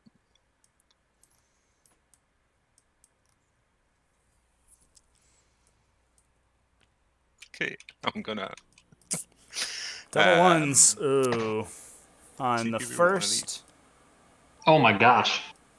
Uh-oh. Right. Uh-oh, ladies and gentlemen. So Mephiston, that was Mephiston failing his charge against the aggressors. Needed a 3, I think, on the dice. CP rerolled into nothing. All right, go ahead and roll your charge. I'll get my dice ready. Huh. Well, this is going south very quickly for That'll Phenomeno, do it. unfortunately. Okay, so it'll be. He's like the first Sanguinary Guard unit. Does roll a 10. 66 shots. It's not nearly as good this time. I wonder if he's charging 16, in with the depleted plus unit. That's probably 36. the decision I would have made if he's doing that. 6s rerolling 1s. Oh, and they're not in range. What? Are they? And They're not in range of Gilliman? Oh. 3's rerolling ones. Yikes. 11 at -1. 2.5. The model next to Astrath, the Sanguinor. He's identical to a Sanguinor guard, it looks like. I guess he just doesn't have the gun. Yeah, he just doesn't have a gun. Okay, they were playing Good old TTS. Master Wrath, so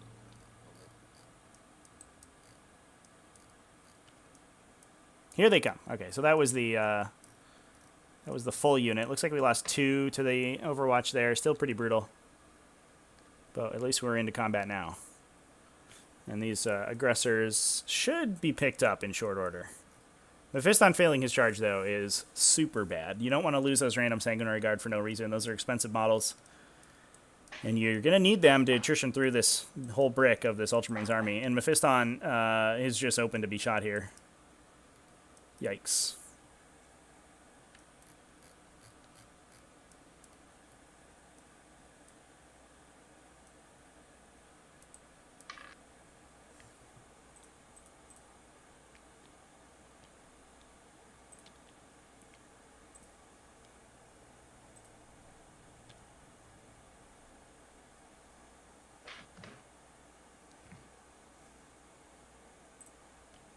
No, Wings of Sanguinius gives Mephiston rerolls.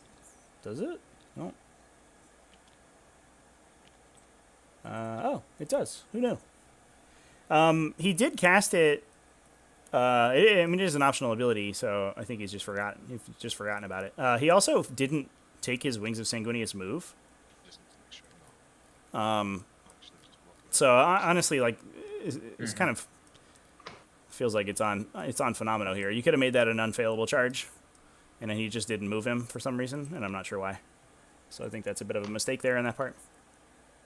He rerolled with a CP. He CP rerolled. So I think he just forgot about the rerolls, which is fair. I mean, I didn't know it gave reroll charges, to be honest. But my Mephiston always just fails his Wings of Sanguinius. He has to foot slog it around.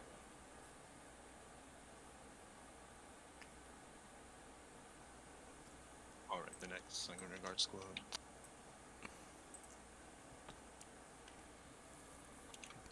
Nine plus 2, 11.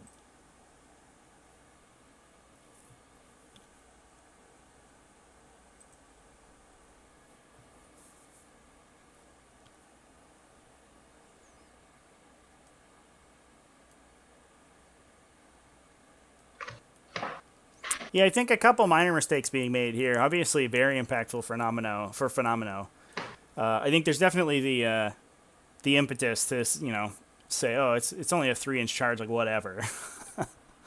I'm not gonna fail that, and then you do. But I don't think there's a reason not to move Mephiston up. I don't know if he was worried about an Overwatch or something, but. Yeah, not putting the aggressors in Gilliman's 6-inch aura is interesting. Sanguinor.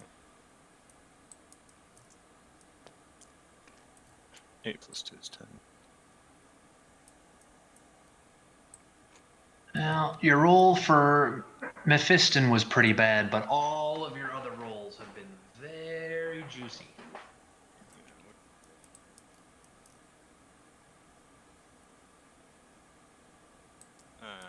That's right.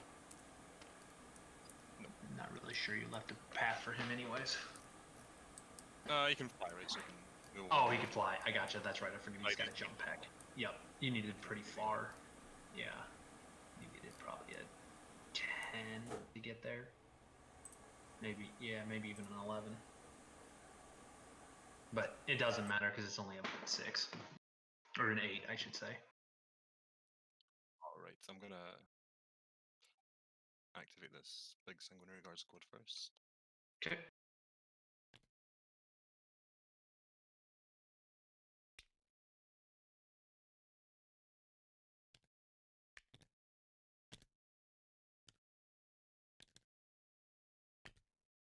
There's 6 of them left. All right, Sanguinary Guard. Swords. We need you guys to work some miracles, I think, to pull this game out here. It's the Sanguinor or So we 4 attacks each on the charge. Okay. We don't Savage Echoes. So 5 swords, 20 swords, 4 fists. Chat, what are we thinking at this stage? Are we calling it for Smurfs right now? Or do you think it's still too early? The Blood Angels haven't started doing damage in melee. But they are dangerously close to this Ultramarine melee. I wouldn't call it a powerhouse, but it's certainly a house. Yes, toughness 5. Okay. Oh, it's 4 because of Red Thirst. That makes sense, yeah. Yeah, 4 plus 1. So AP minus 4. I don't think you guys save. Nope, no save. Take 3 damage each. First one is 3. Okay, it's dead. Second one is Dead. 3. The rest kill them. Yep, doesn't matter because you got more through. Yep.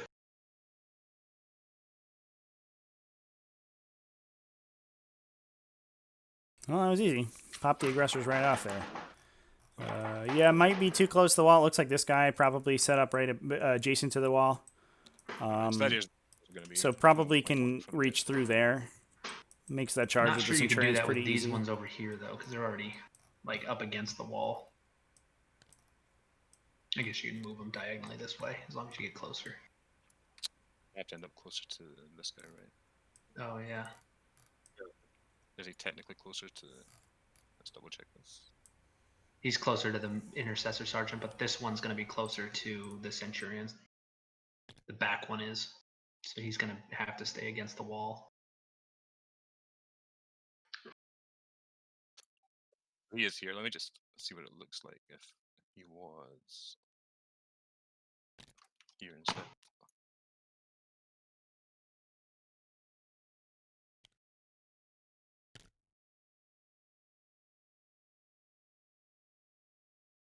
Okay, ends up looking something like this.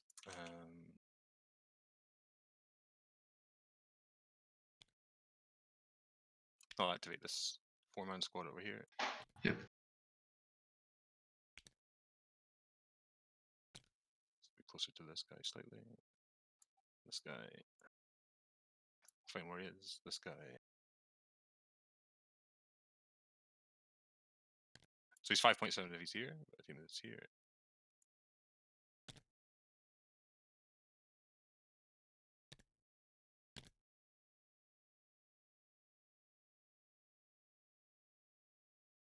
Yeah, I think that's good.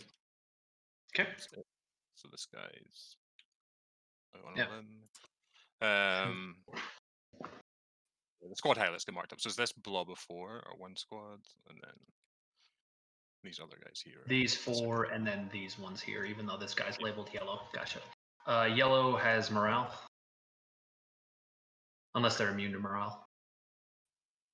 No, sadly not. That wasn't even a smart aleck joke. I wasn't sure.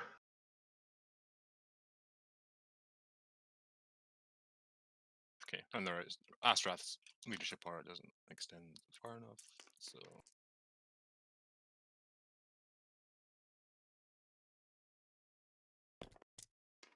They're good. lost 4. The other guys can't fail it. Yep. So All right. So you got kill more. I got hold more, and you get another one for engineers.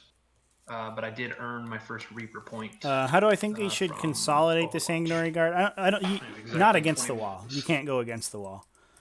So it looks like he's been able to place, because of the position of the intercessors here. Some number again. Basically everyone but this guy is going to be outside of an inch from the outside edge of the wall. 1.5 gangbusters points.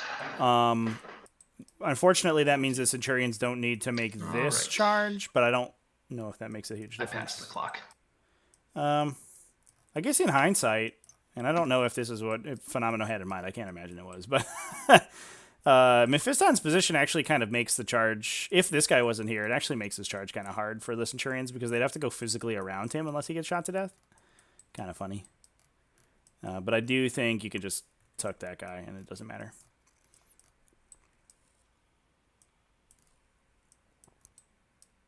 Yeah, something's going to charge that guy. He's right there. He's ready to get charged. He's excited for it. Looks like the Centurion's actually angling to get to objective 4, which is fair. Grab that bonus point.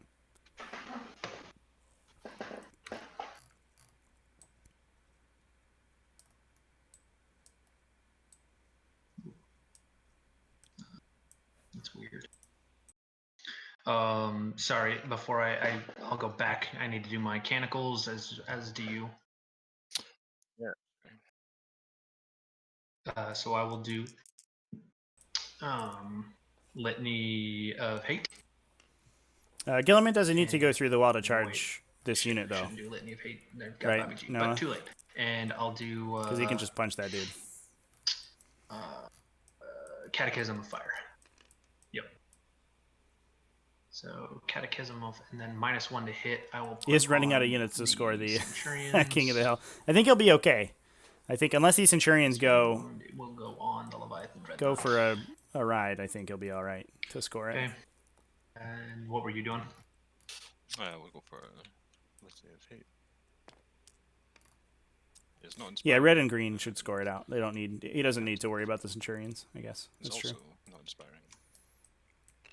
Okay.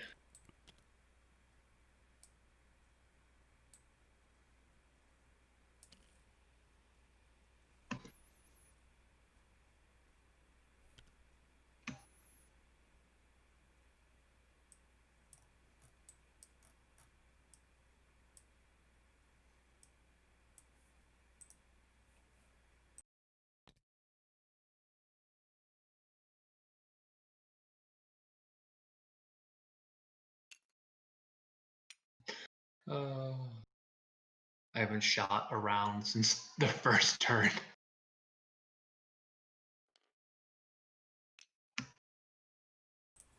I mean, except all that shooting that you just did last turn, but don't worry about that. I think there's any way for me to get him closer. 16-1.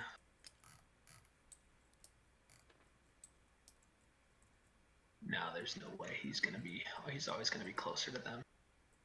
Yep.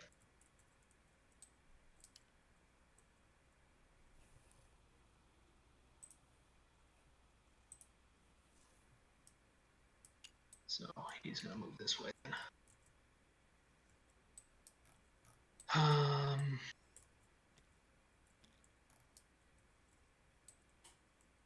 The Sanguinor has an invuln, right?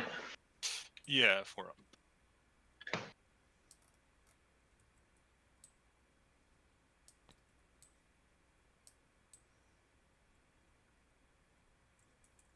I'm gonna sacrifice Tigurius to the gods of everything. No, I'm not gonna get Does in look like there's a probably range of him, nice. You might be able to fit So- Tigurius in here. He'll I'm not advance. 100% sure. He misses I'll 40 just mil do base, the might be too big. Minimum advance. Give him a 7-inch move.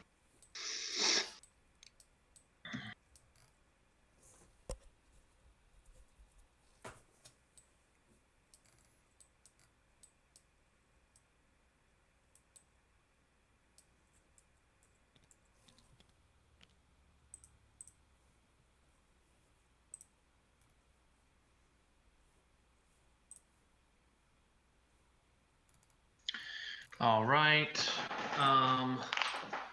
Psychic. Let's see. Move here. Psychic phase. I will cast Veil of Time on the Centurions.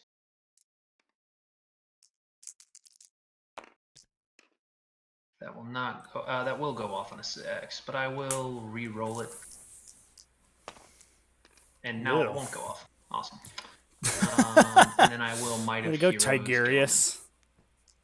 Trying to roll for high. Getting greedy for high rolls. Oh, any perils. Gilliman. What a silly boy. Yeah, I'll try to. I'll re-roll it. I don't really want the. No, I'll just take the mortal wounds. 2.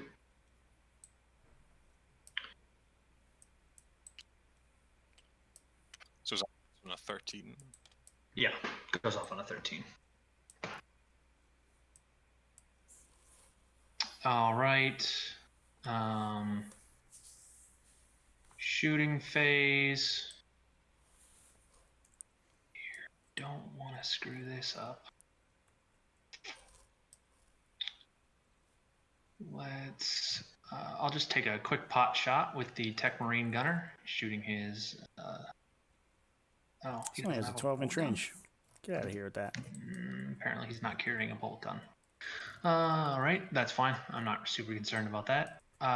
Let's do Red Squad into Mephiston. Looks like Phenomeno has. I should mention also has drawn out the assault doctrine from the Rerolling for Gilliman.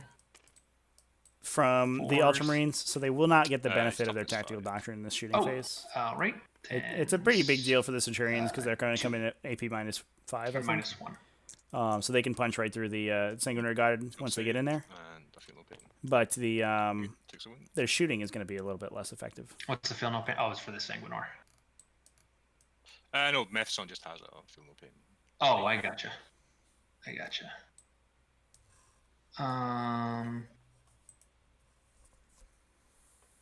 Well, they can't shoot it.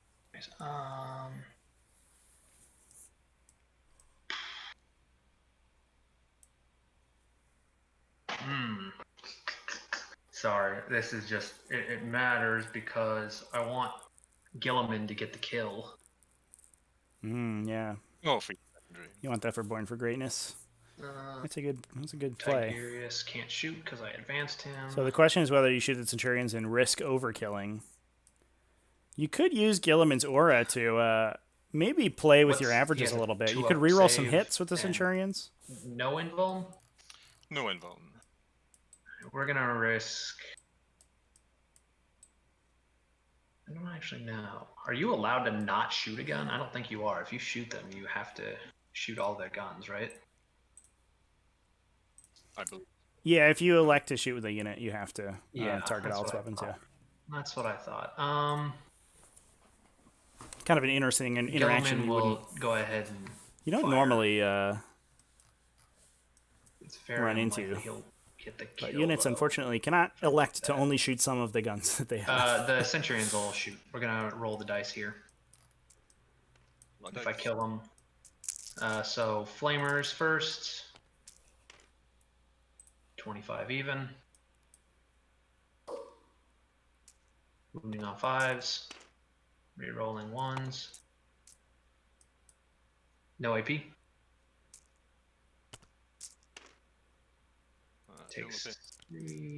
Takes 1. And then 36 shots.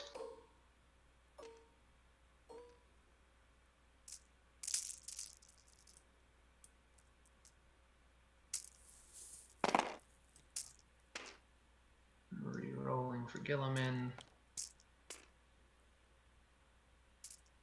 5s.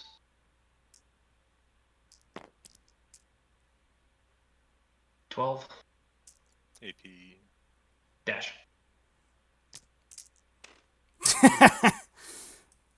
All right. What are we down to 1? 2 more. Down to 2? So down to 2. Perfect. Okay, it's perfect. We've nailed Gilliman will shoot his gun. That's his gun there. Rerolling. Wounding on 3. Yeah, that worked out perfectly. Rolling 1s. 4 at AP -1. 2. AP -1. 2 damage each. I get some, well, theoretically, unless he makes all his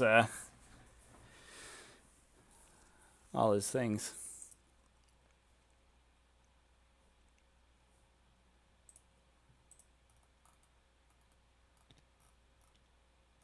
Okay, feel no pains. Don't do it to me.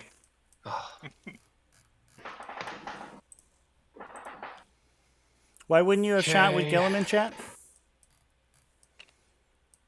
Oh, just to get here? so- Well, I think the intention is that he's Gilliman will... between Gilliman and the Centurions, he's going to kill these guys, and whichever unit is alive can probably pile into Asterath and use that movement to get to the objective. I think he'll be able to do it. 7, which I don't know if that's going to be enough. I'm just going to... I'll pick him up and move him back. So... Oh, it looks like he's going to go around the wall with Gilman. Yeah, you're fine. 5. Yeah, you can get within an inch of this guy easily. 5.2. Just need to go here. And then...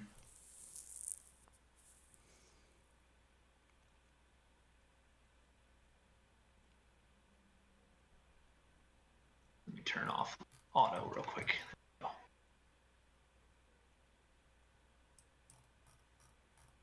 We need to go a little further. And he's got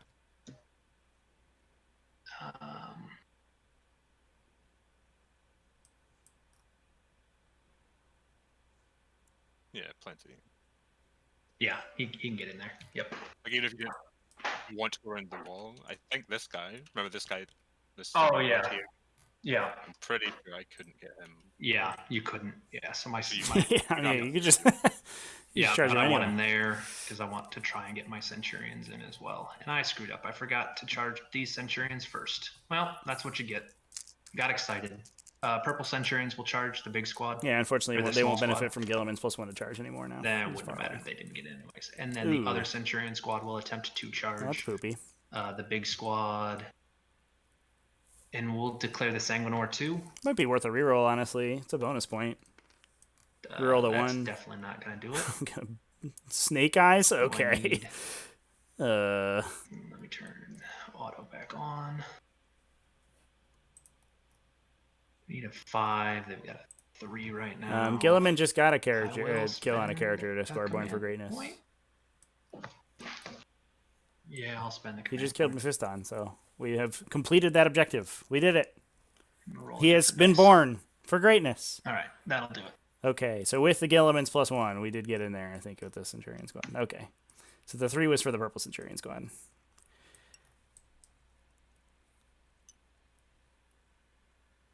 I think you want a guy to swing out this way, though. I don't know if you want him all to go Okay. straight. That'll do it. Could for make my it awkward to charges. get into Objective 4, honestly. What do you think about heroic interventions?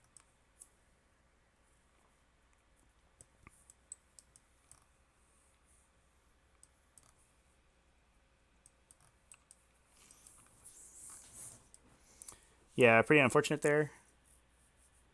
That he didn't send somebody to Objective 4. We'll see how it goes. I didn't decrease my command points. There we go. Down to 4.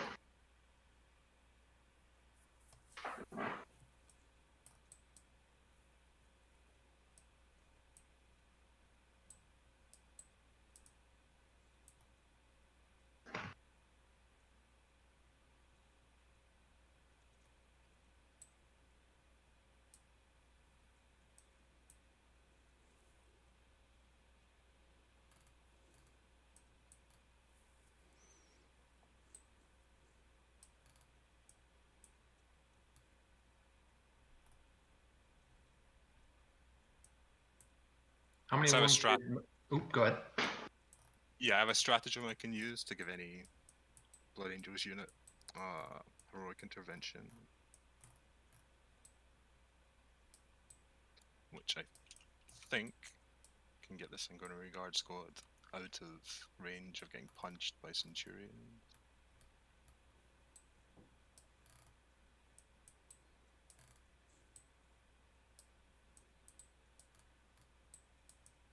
How many attacks does Gilliman have though, right? He's got base 6 plus shock assault plus might of hero. Plus my heroes. What's Cassius doing over here? I didn't even notice Cassius moved over. I don't think he charged. He's just hanging out. It's a smooth. This is the smoothest skinned Cassius I've ever seen, I think. He's not just a model. He looks like a model.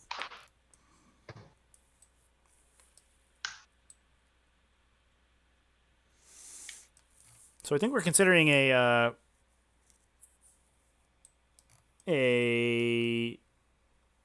intervention here to, I guess he could potentially try to pull. I guess the Sanguinary. Oh, also heroically intervene here.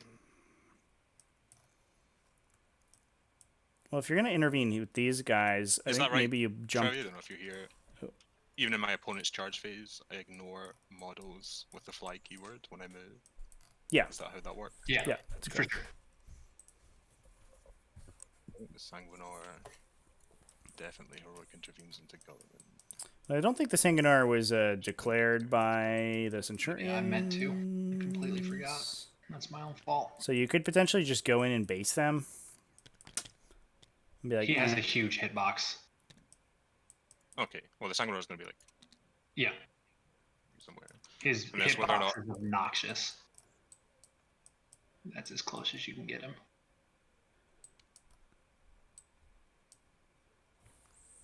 It's annoying. Probably replace the collider on that guy, make things a little bit easier. Where was the Sanguinor's? The back of his base was what, like here? Yeah, I think you're good there. Yeah, if you want to move him around, yeah. Yeah, because I can heroically intervene the Sanguinary Guard squad and just move this guy closer to Gulliman. Takes me out of range of your Centurions, and then they're too fat to actually get into a position to hit them. So I'm basing Gulliman with the Sanguinor. Okay.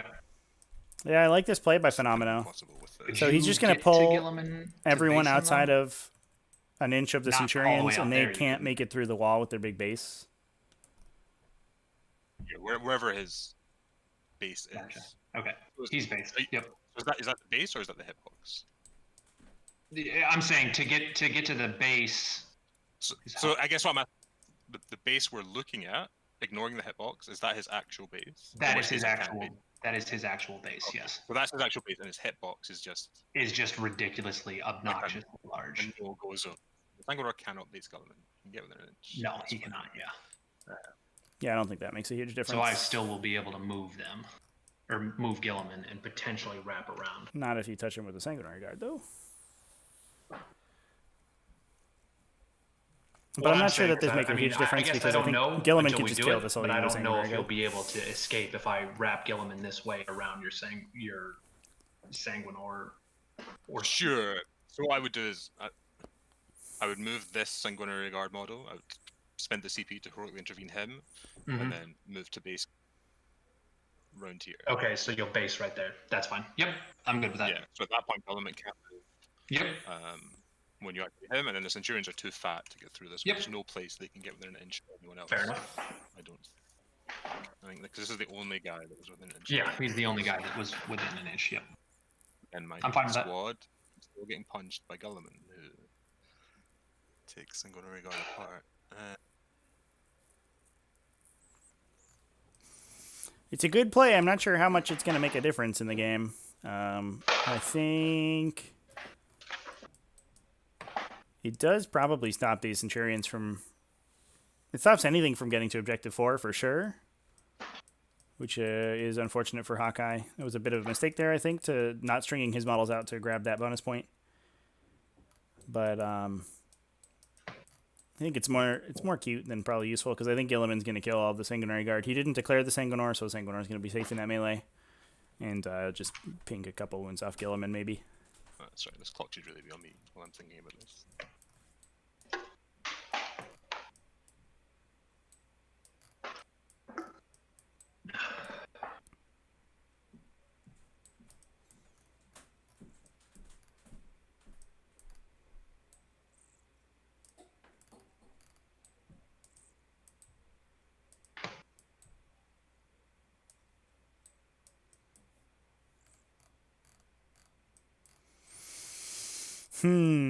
Interesting.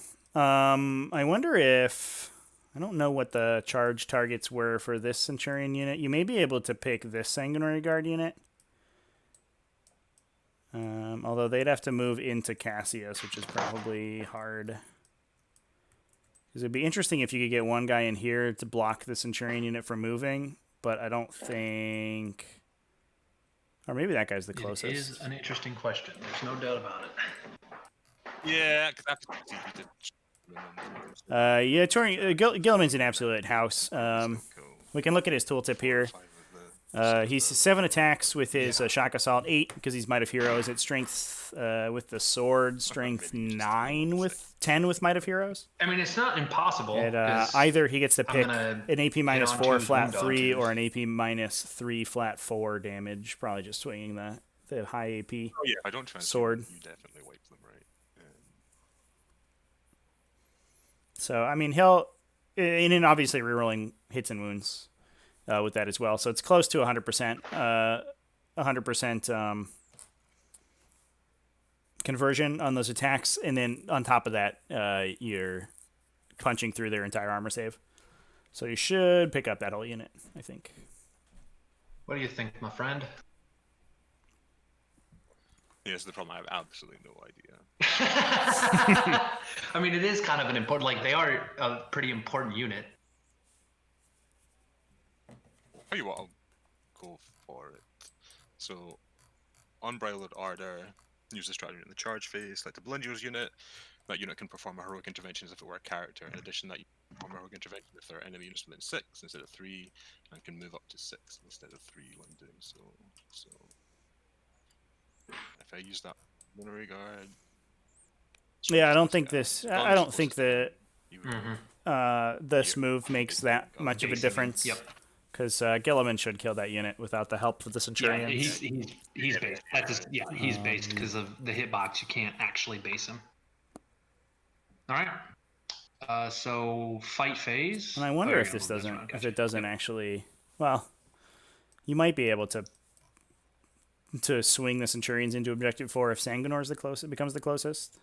If you go something like this. But Gilliman's base might actually literally stop you from doing that. All right. So Gilliman will smack using the Emperor's Sword. So it'll be 8 attacks Into the Sanguinary Guard. into the Sanguinary Guard. Yes, 8 Hitting attacks, into his rerolling. wounding on 2, without- rerolling. Any trickery, you're winning on 2 rerolling. Yep, Remember, strength 80 minus 4. Alright, let me think about this. He might, yeah, we might see a transhuman here to try to keep some of the Sanguinary Guard alive. Because if I spend 1 CP and you just don't kill 6 of them, that's right. You just that's to probably stop you getting the kill point. But if I spend 2 CP to transhuman them, you probably still kill 5. And just so you know, the Emperor's Sword does inflict D3 mortal wounds on 6s to wound. Okay. How does that work against? Again, sorry, I never played with Gulliman before. Against multi-model units. The wounds carry over. It's mortal wounds. So if I do 6 and then roll a 3 for mortal wounds and you fail all 3, it would kill 1 and then do a mortal wound to the next model. Right. It goes through guys. Yeah.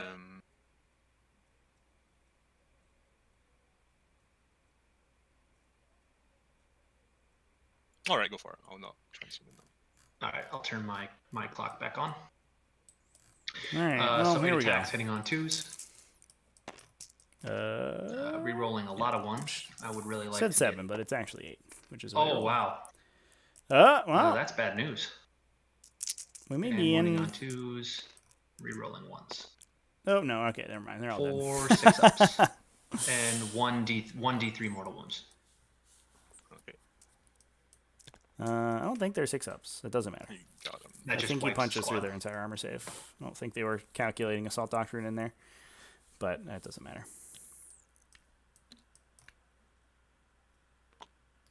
Goodbye, Sanguinary Guard. Gilliman will base to base the Sanguinor.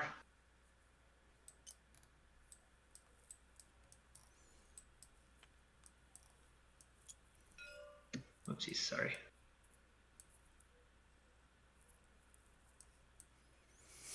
So that is a good trick you can use, chat, to keep your models from being engaged. If you can use the abilities like that to pull them out of melee with something that's going to punch them, you can sometimes block their movement enough to make them not be able to get in. But it doesn't matter if the thing that Okay, you're and the consolidating Centurions into will is hit your, try to hit your Reboot Sanguinor. Gilliman. He's going to kick the crap out of you regardless. Dude is a They'll house. have 5, 13 attacks. So Ultramarines might toughness actually get everything is they 5, want here. right? 4. If we Toughness kill... 4, okay. Yeah, I think Mephiston's the only toughness. Gotcha. That's kind of surprising. All right, so although I these don't will think that he hit can get on into 3s, the rerolling, objective 4, so I don't think that he's going to get his bonus point. and wound on 2s. Rerolling once. Boo! GG Sanguinor. Good enough. That'll do it. Do we see a fight when we die off Sanguinor here? Fight on death, I think. Probably not into Gilliman because he's mated up. Although that doesn't matter, I think, in this situation. Yeah, it does. It means you're running on 4s instead of 3s. But he could knock a couple Centurions down, and you do want to grab those Gangbuster points before the end. Yeah, I think he is going to have to go into yellow with the Centurions here. I don't think he can declare Astrath and make this move. He's going to have to go into the Sanguinary Guard squad, it looks like to me. Only in death is just the end. So, Sanguinor is base 5, shock assault 6, his own aura 7.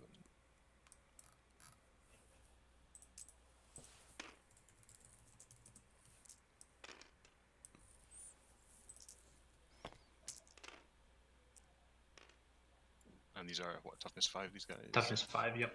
Okay, so looking for, I want to say 2s. If his sword Yeah, isn't plus 2 2s. strength. Yeah. So wait, so this doubles the strength? No, it doesn't double it. It gives him, in Carbon Broadsword, strength. He is strength 6. Yeah, it's per Yes. model, Only on 3. but I can't measure here, but it looks like to me, 2s. this guy's certainly closer here. This guy definitely Okay, looks that like it, many and this guy also 6 as ups. well. Minus 5, maybe? Oh, yep, no save. Yep. This model is Yeah, I guess maybe it'd the be minus only 4 base, questionable but one, still Yep. Doctrine. And So damage?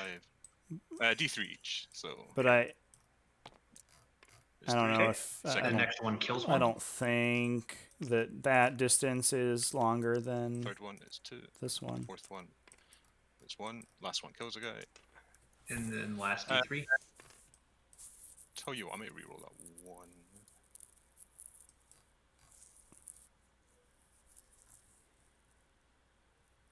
Might reroll to try to kill a Centurion here. That's kind of cute. Yeah, it's dead anyway. Who cares?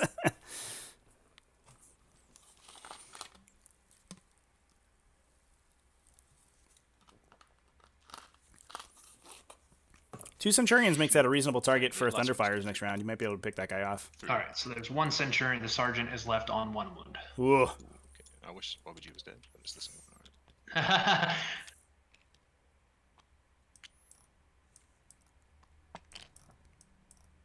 Alright. All right.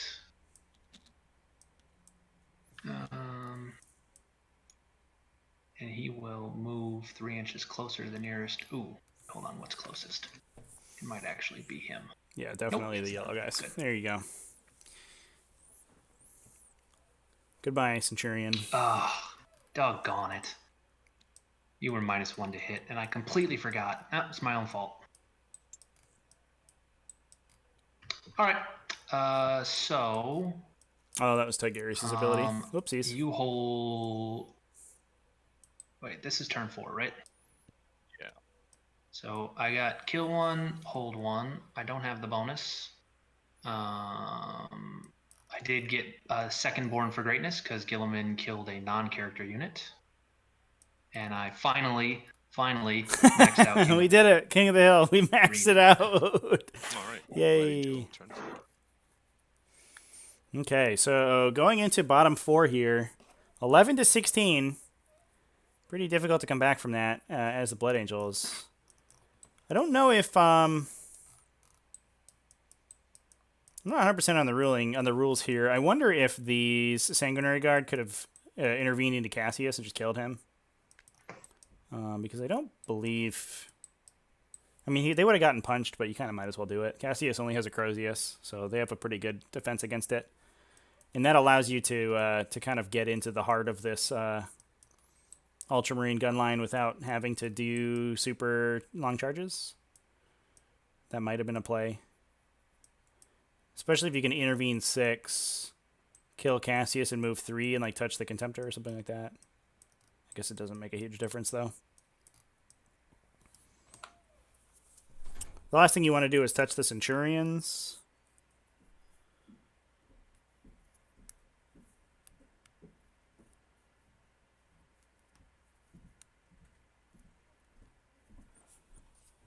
So maybe it would just be getting a character, but I mean, you'd spend 1 CP to kill enemy characters almost any day.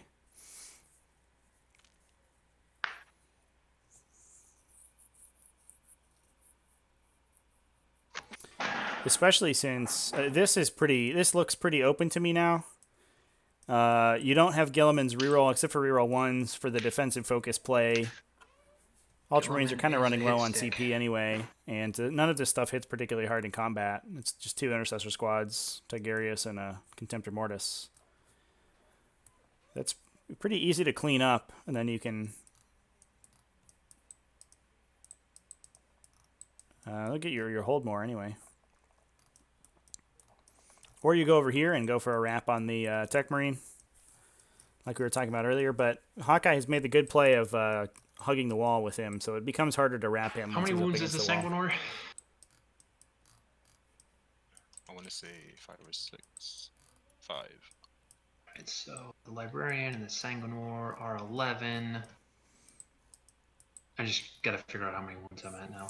Yeah, he has a full unit, sort of a whole group of Sanguinary Guard left.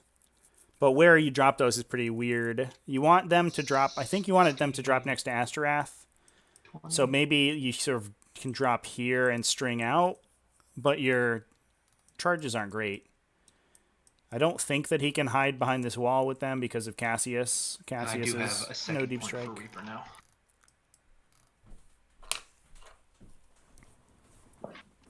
I tell you, not a lot has happened in this game, 40. but it's been an interesting game to watch nonetheless.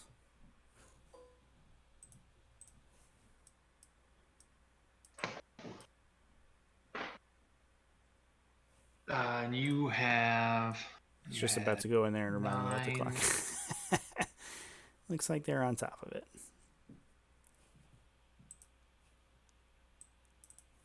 You have 20, so you have 3 for Gangbusters now.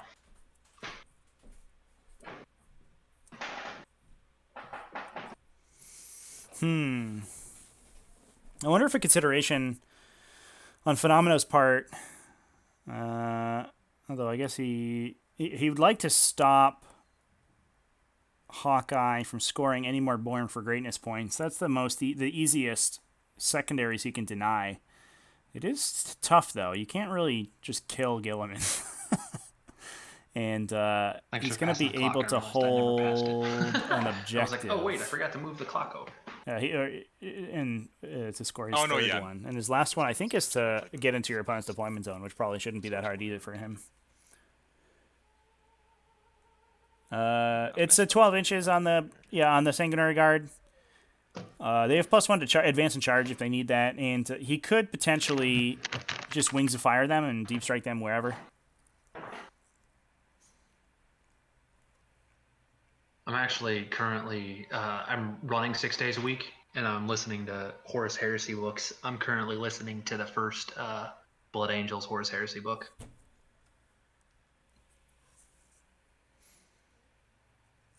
Yeah, lore-wise, they're definitely up there, right? Yeah, I'm enjoying it a lot. I like the Ultramarines just because I think it's kind of my playstyle. Like their lore is kind of my playstyle, but.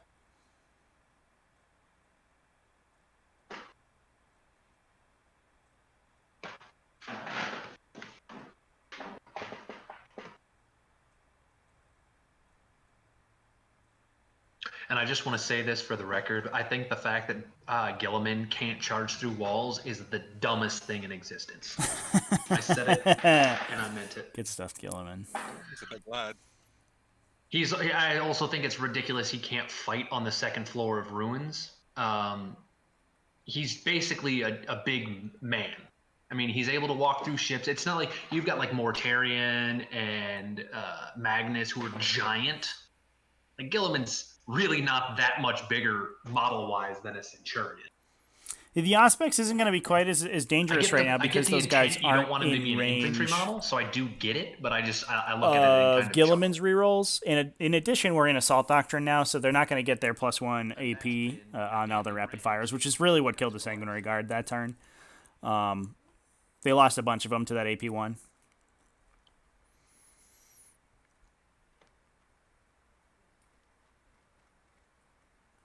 But yeah, maybe the plan. Maybe the plan is to get in on the Centurions and mop up everything down there. You could also just mob Gilliman, but I don't think that goes well for you.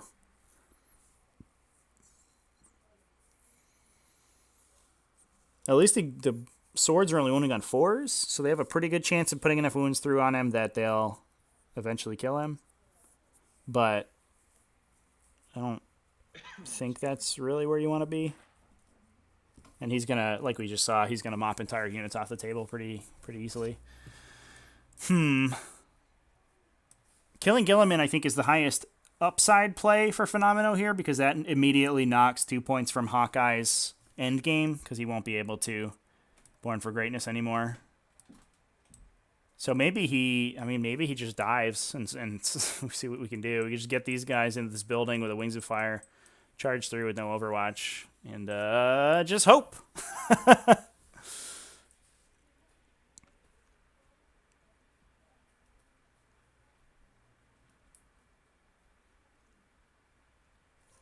Yeah, I don't think you put 2 units into him because the interrupt's going to kill you. Or you do some chicanery, right? You like charge this unit into this guy and charge this unit into Gilliman, attack Gilliman, like base him so he can't move, and then use these guys to like pile into him. I think you can do that.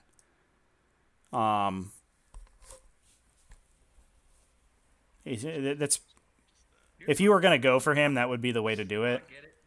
But I mean, if 3 up invulnerable save, you could just make all of them, and then you're dead. That was a beast GG. of a turn. I totally get it. Oh no, yeah, I definitely messed up. In my mind, I was just like, yeah, it's fine. I can just. Brendolf Gilliman is too respectful of his surroundings. I mean, attacking Gilliman also leaves a lot of your army behind that L still, which is a pretty big deal. And if enough of it can get within 6 inches of Astrath, you can use the 6-inch consolidate to sort of move back to where you were. That's certainly the safest place on the table for you right now, I think. Because it also gives you the ability to fight into the rest of the Ultramarine army. I don't love the play, but I think it might be what Phenomeno has to go for here because he needs some big things to happen. You know, losing 15 Sanguinary Guard on the charge turn is not just like sort of not where you want to be, or 12, I guess.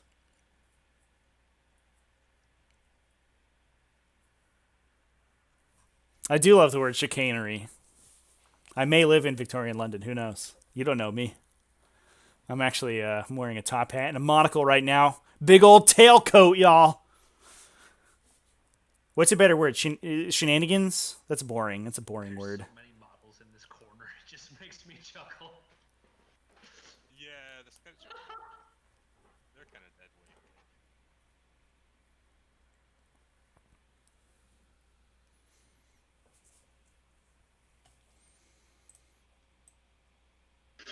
weight. Excuse me.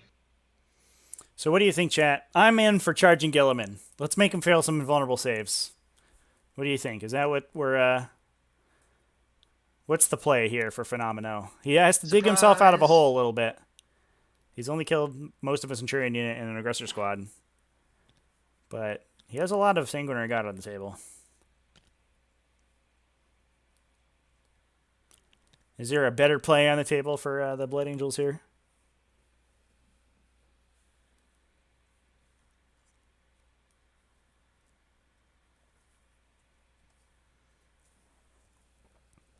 Orteil says bring them in by the Leviathan. Leviathan's a pretty good charge. You might be able to hide out of line of sight too if you're able to deploy here. It might not be able to see you for a charge. That's pretty good. I don't hate that.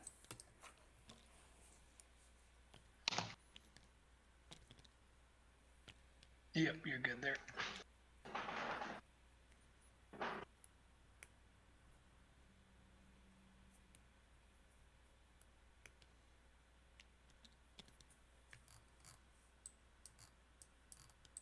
Okay, these Sanguinary are gonna redeploy at the end of the turn.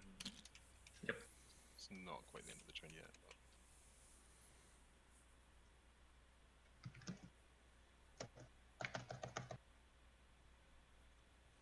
But... The stuff in the L here, unfortunately, isn't very good at shooting. Yeah. It's all fighty scouts. It's I about was it. trying to figure out, I was like, what is going to happen with those guys? So this isn't really a fire base. It's just thunderfire cannons, which don't need to move anywhere They to have to shoot. do something. The rest of it is just free kills, I think, for I kinda Hawkeye if forgot they move that out. That stratagem exists. You know, you did already use it once, so.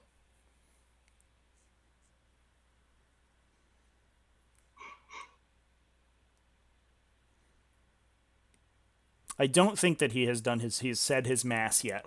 For now, so He just canticled. We didn't mark it, but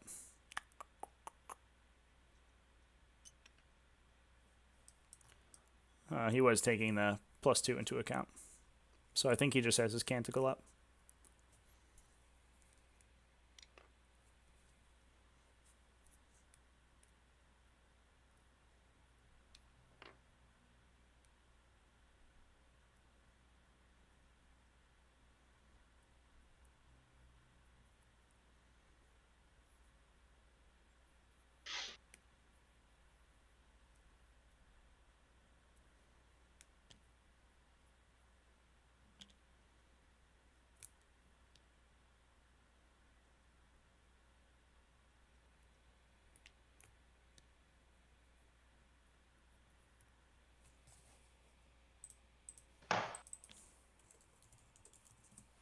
Ooh, why is that growing so fast?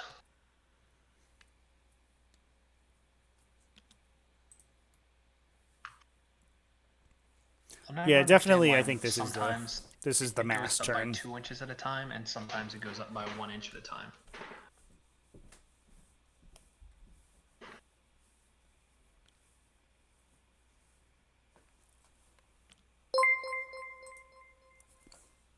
Drake Claude, thanks for the subscription. I just broke it. Sorry. Go ahead and put it Thanks up. for, I didn't realize you already had joining one us. on. I was trying to help. oh no, sorry.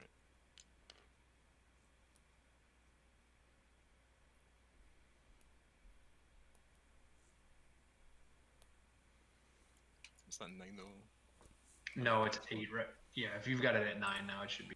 It's close. Yeah.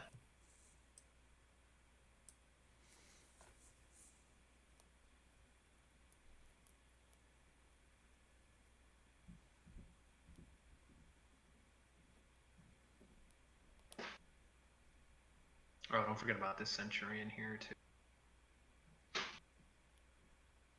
Yeah, I think there's like a tiny corridor Gotcha. back here.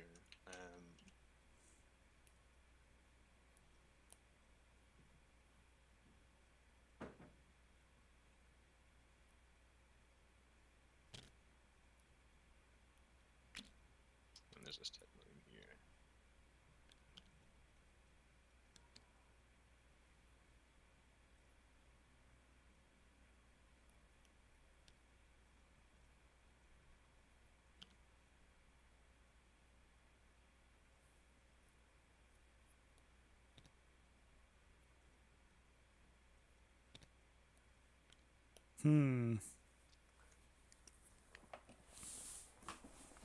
I'd be a little worried about charging into. I guess the Centurion Overwatch is fine. Oh, looks like we are maybe changing course. What's the...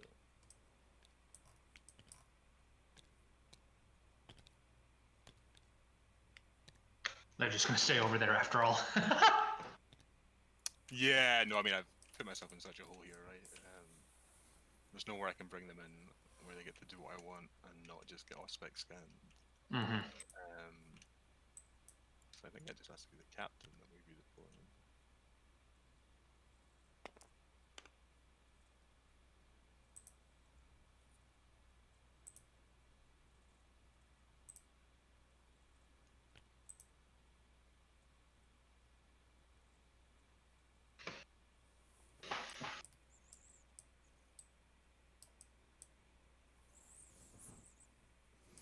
Yeah, the cap at least is immune to that Overwatch.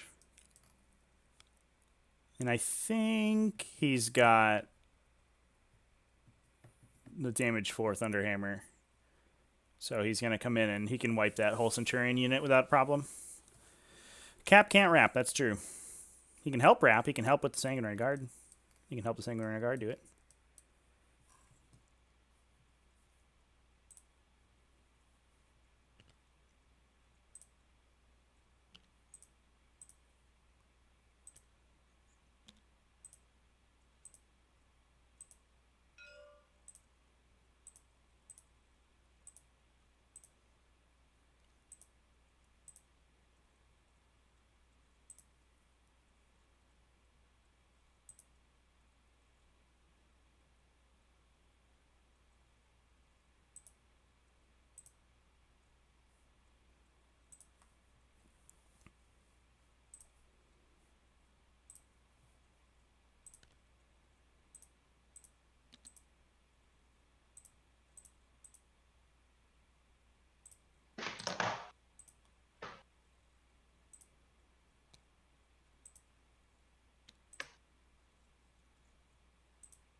I wouldn't be able to Auspex scan him anyways because of your Sanguinary Guard.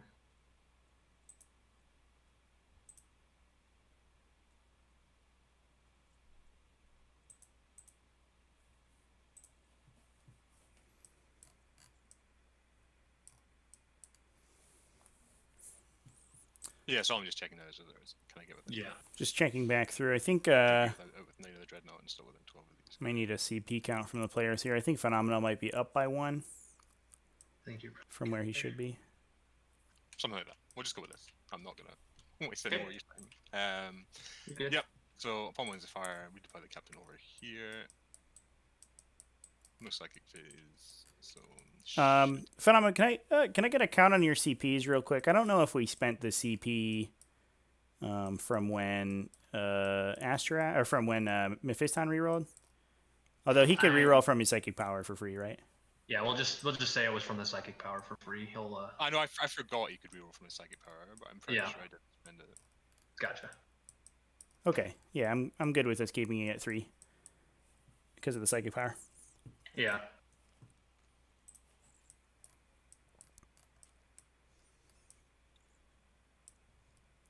Yeah, I just want to check in with the players there. We did spend declare a CP was spent for Mephiston, but he gets a reroll from his psychic power.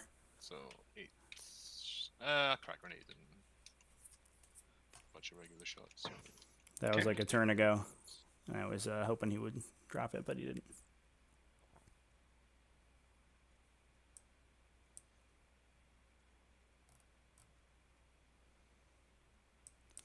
I don't know if this. I don't think this captain kills this Leviathan Dreadnought. Chat. That seems like asking a lot. Yeah, we'll just do a regular shot from that guy. 3s and 4s.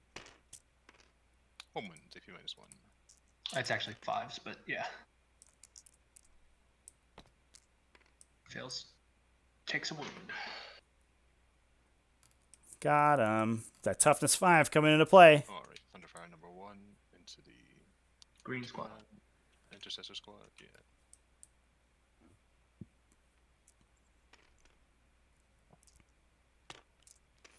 Yeah, I think Phenomeno asking or probably trying to kill. Good, like shot number rolls. Definitely needs to kill everything that can grab his bonus points easily. Although Gilliman's going to be a problem, just because he can stand on the bonus point and he can run and grab his last Born for Greatness secondaries pretty easily.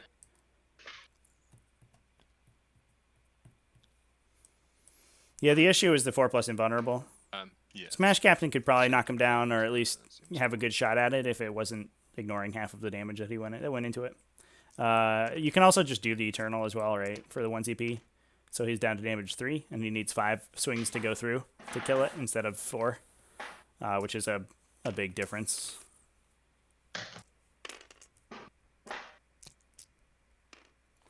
One wind, T -1, but you're in cover. Good. And the last Thunderfire into the same squad. Yeah, you could do it with the Sanguinary, maybe, the Sanguinary Guard. And then go for a wrap on the Contemptor, maybe. It's probably a reasonable play. Contemptor, I don't think, is going to do much to Sanguinary Guard in melee. 2 saves. Good. What a hero. That was. I'm a little surprised.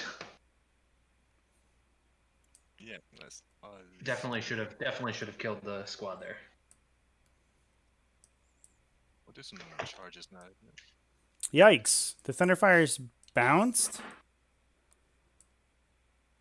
Shit, would have thought you put 1 into the Sergeant, try to kill him. Yikes. Yeah, we'll go with Astorath into the Lone Sergeant. Okay. The Chaplain Cassius. The... Yeah, I think especially at this stage, you probably just want to go... And you want to save those CP. I think you need a double fight to get back in this game for sure. I don't think he's in range of the revive. I think he's just out. Yeah.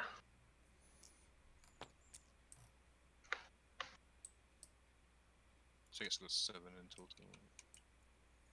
So he can't get to purple, but he can get to. Cassius, though. He can get to Cassius. Yes.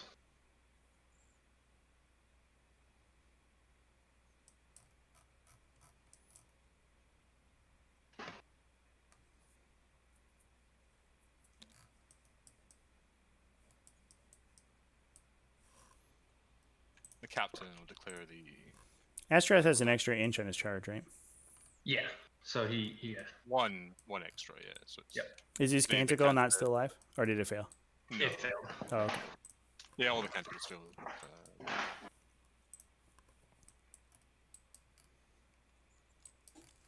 Okay, the captain into the Leviathan. Okay. The Centurion.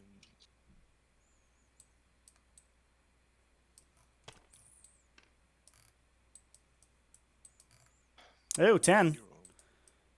10 on the You tell captain's me. charge. Can this purple sergeant see him? Doesn't matter. So he ignores Overwatch. Oh, then it doesn't matter.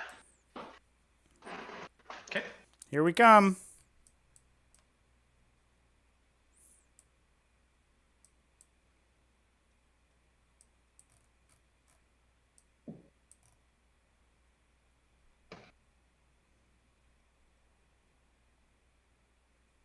Chat, you remember when we thought this would be a quick game?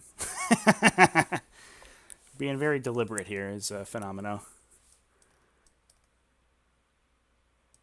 I think I need one more to actually get into that Centurion squad. Though. It doesn't matter. Right? You just stand here. He can't intervene. You just go in there later. You'll be okay, Phenomeno. Don't worry about it.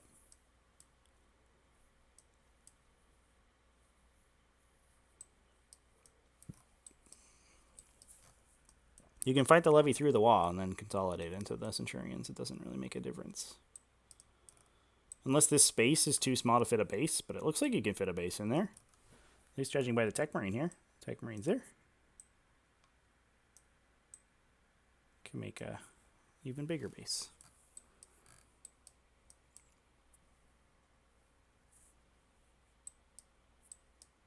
Yeah, I needed one more. Otherwise, I'm just taking this Leviathan.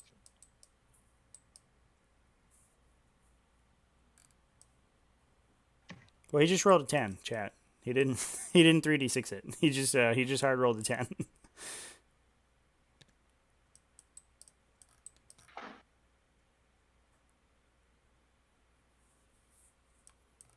Yeah, you're good there. For sure. Yep.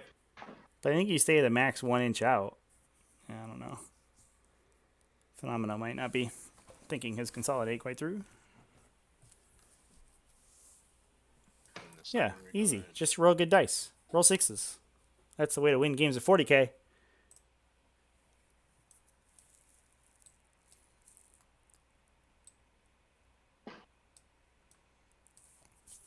All right, where are these Sanguinary Guard going? Cassius for sure.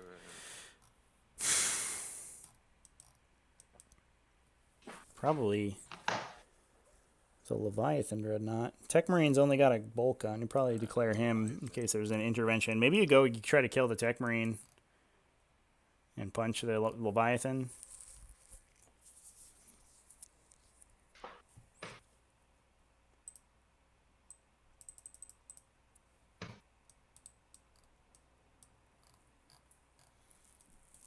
Yeah, they'll just charge Cassius.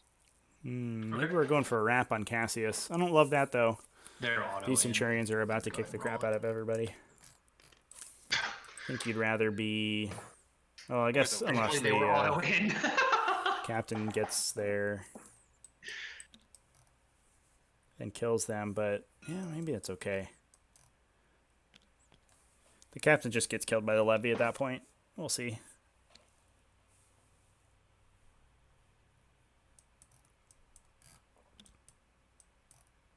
Something like that. Yeah, that's me. I will activate the Sanguinary Guard. I'm gonna go after Cassius. So Are we going for a kill on Cassius? Uh-oh. Okay. Ruh-roh, Raggy.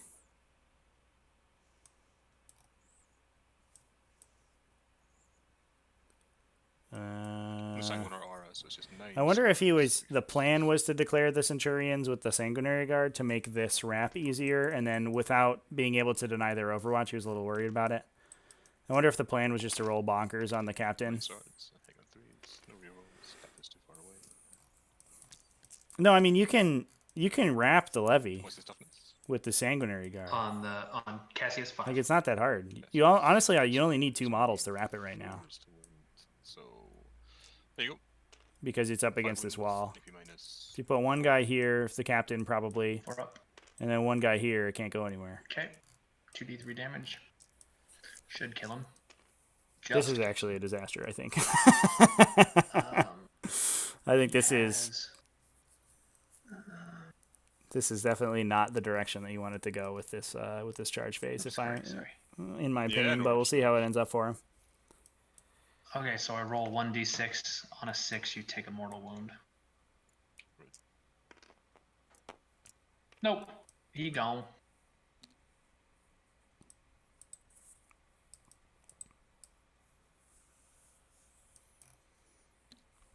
That does mean Astrath can get into the Centurions. He can maybe make it a little bit easier for the captain to kill them. I think you have to activate the captain now and hit them, though, because if you don't, then he'll just pull out of where Astrath can get.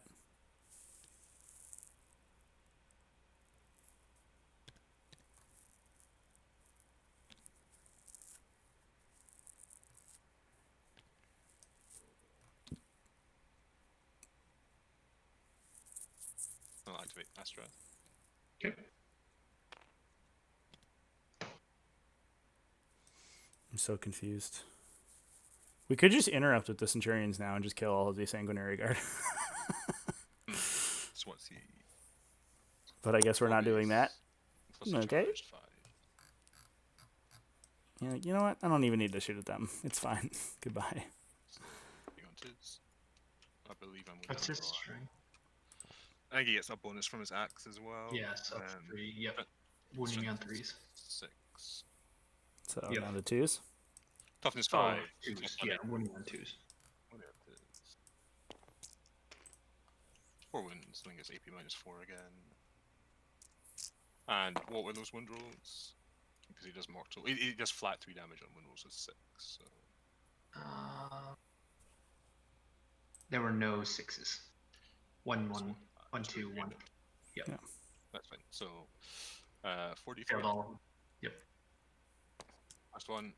Deals 2. 2. Yeah, maybe the plan is to kill the Leviathan. Kills a guy. Third one. But it's so unlikely that you kill a Leviathan in a single round of combat, and the Centurions are so lethal. Engaging them just kills whatever is touching them. Maybe he can whittle down the Centurions and make the captain knock one out, but yeah, just pull away from Where the captain is. This feels From the bad. captain into the relic. I don't know, man. Yep. So he's base 4, shock assault 5, death company 6 attacks. We see a duty eternal here. I will He's spend a hang on. command. Yeah, there we go. I'll spend a Sorry. command point. Oh, spending a command point for -1 damage. Okay. So hang on 3, he's rerolling 1. I think the cap probably had to fight twice regardless. He needs 100% conversion right now. 3s, your toughness All 8. wounds Yes. and no saves to kill him. 4 wounds. See how the saves go. 3 go through. That's 9 damage, so take fight 6 twice wounds. should kill it, I think. It's flat 3 damage. Yeah. And flat So 4 trait. oh, it's okay. So okay, I see. Yeah, and your stratagem takes it back down to 3. So you take. Yeah. Can you? Never mind. So take 9 down to 5. Whoa. Yeah, from where it looked, from where he was placed, he could have placed the captain here, I think. Okay. And there wasn't an aspect scan on the table. That's me, unless I want to. Well, I've just killed Cassius this turn. So I don't think he needed to eat the Sanguinary and use aspect scan, Sanguinary jumping the for captain using in. character. And Mephiston. You go 3 kills. I'll go ahead and fight my Centurion into your Sanguinary. Yeah. So 4 attacks.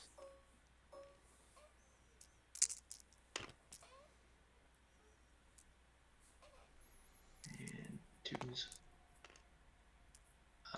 That is 2 at AP -5 because of the Assault Doctrine. Yeah, it goes straight through. Was it flat 3 damage? Flat 3. Yep.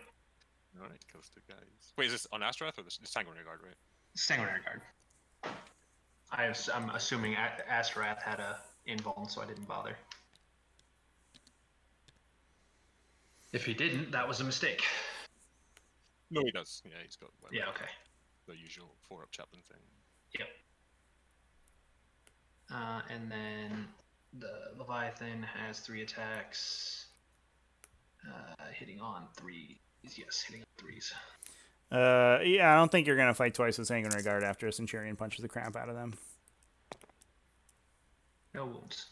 Okay. The issue is that the Leviathan's right here. So fight twice on the Sanguinary Guard, like you can bump up against it, but it can just leave, and then the Tech Marine can leave. We're going to fight I think I again. get hold more, kill more. We're not going to fight again on this Leviathan? Okay. And I'll get.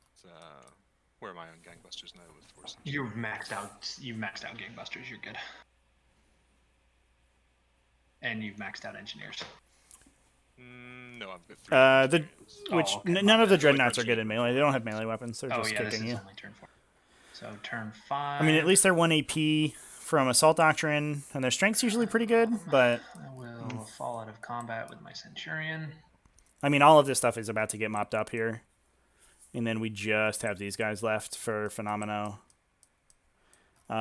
This stuff is all good, and I think he's hoping to have one turn where he can like sort of break out I don't and have any of these. I will make and start taking table the space on Contemptor turn Mortis 5, but -1 to hit. I'm not really seeing it. because There's too much left of Ultramarines on the table at this point. I'll make Red Squad -1 to hit actually.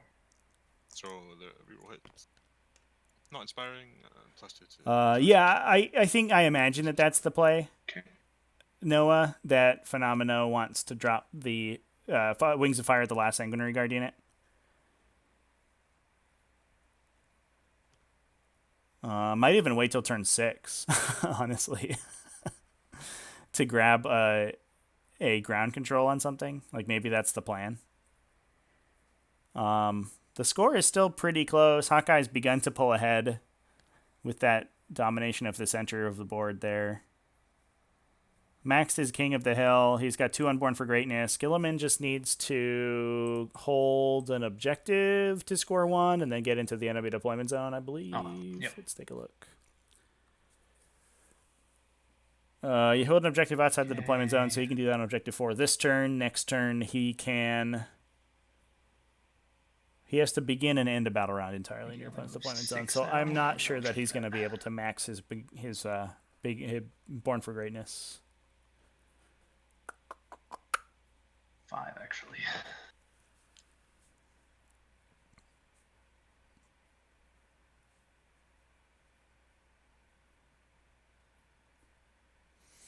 I think you lose too many Sanguinary Guard if they move out at this point. Like, you eat 8 las cannon shots and all this like random garbage. Like, Gilliman probably kills 1. Marine will advance. You get like smited by Tiggy and you lose 1 more. The las cannons like kill 4, and you're already down to like 2 guys. You're like sick. That was fun. This gun line, you just can't like advance into an Ultramarine gun line. It's just, you need to play this cagey game. I think Phenomena's doing the right thing in his strategy, but I think his tactics have been a little bit shaky.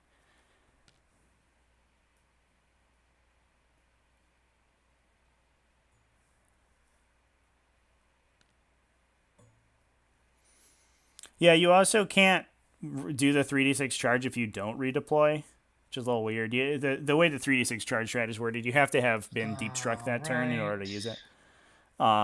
For Blood Angels, and they obviously they can't. Movement. So they can't just move Psychic 12 phase. and then 3d6 I will charge. attempt to cast Null Zone. Yep. Reroll both of those. Barrels. There you go. That'll go off on an 8 for his +1. Yeah, I imagine Phenomeno expected this, like, sort of this game state to have progressed more quickly. Like, I think he was expecting this to have happened the turn he dropped in and charged a bunch of stuff in instead of just killing one aggressor unit and just getting kind of blown out. Leviathan back up to 8 wounds. Yeah, and then the Leviathan starts healing. You needed the double fight to kill that, I think. Otherwise, that captain was basically pointless. I will cast Might of Heroes, and I will put that on.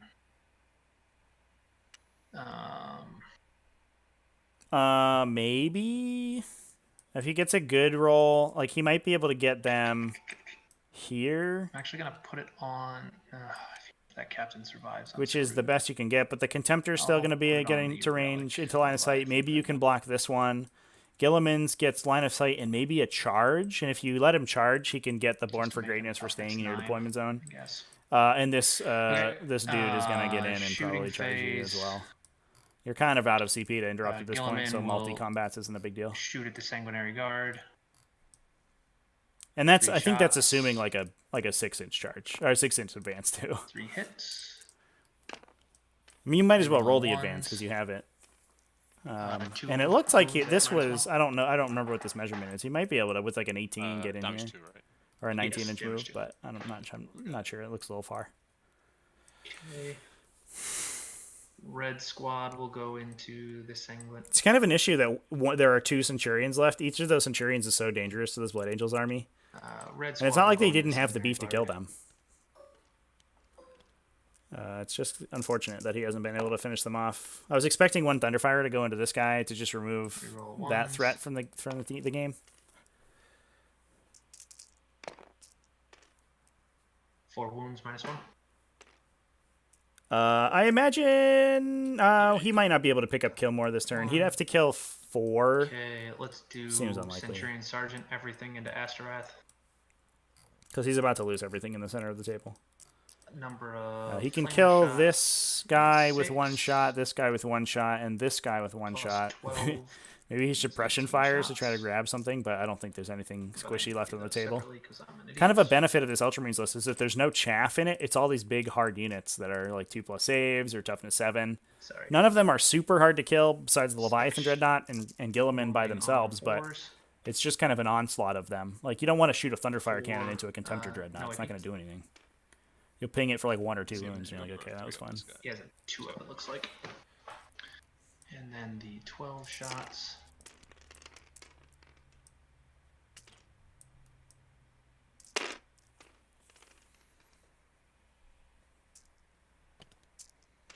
Rerolling 1s. 4. Takes a wound.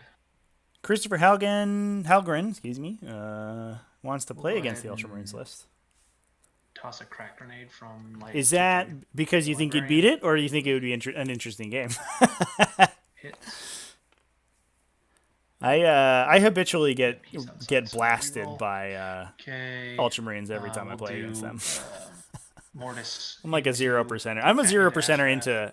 He did not move. into so early he codex, twos. like Ultramarines, not even the November codex. Twos. It is an interesting list to play against, I think, three for sure. involves. It's just a big question mark, you know. Can you kill my army? And you're like, probably not. And you're like, well, I guess I'll win. Got it. Like, cool. Glad we had this talk. Okay. Do relic into your captain.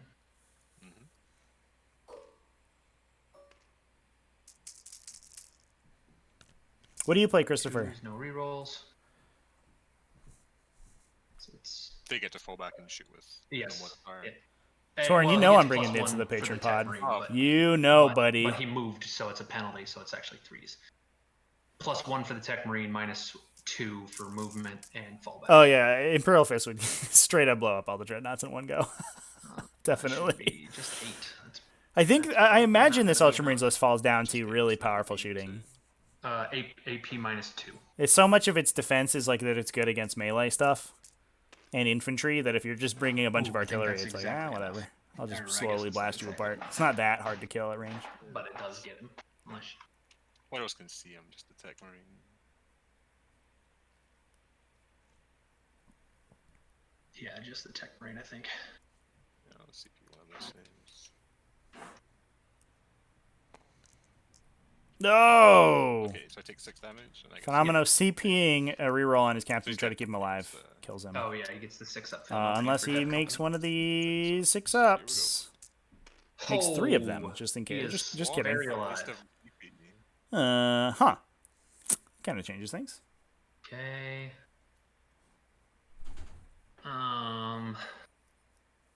Wow. All right.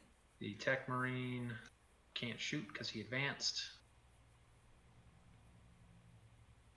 It is 2 to fight on death. The Yeah. intercessors will charge your captain. This could be a terrible idea. We're gonna charge with the intercessors. Yeah, I think that's probably death to an intercessor squad there. We'll get in. Probably don't want to do that. I applaud the effort to try to keep him from blasting your Leviathan to death, but I I don't think that they will survive. And the Mortis will do the same. Here comes a Contemptor as well. We're all in. We're all in on punching this guy to death. Like, please, God, don't kill our Leviathan. I'm not even sure if it makes a big difference if the Leviathan dies, to be honest. Yeah, kill more, certainly more possible if the if that guy can kill something big. Or just at least, even you might just spend your 2 CP to punch the stupid intercessors if you die. So I'm going to play Sons of Gilliman. Use a stratagem when the Ultramarines infantry unit is chosen to shoot or fight. If that is a troops battlefield roll until the end of the phase, when resolving an attack, reroll the hit roll.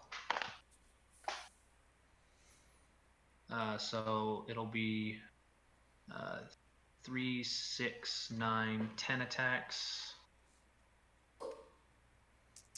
3's re-rolling. Using a stratagem to reroll hit rolls. Interesting.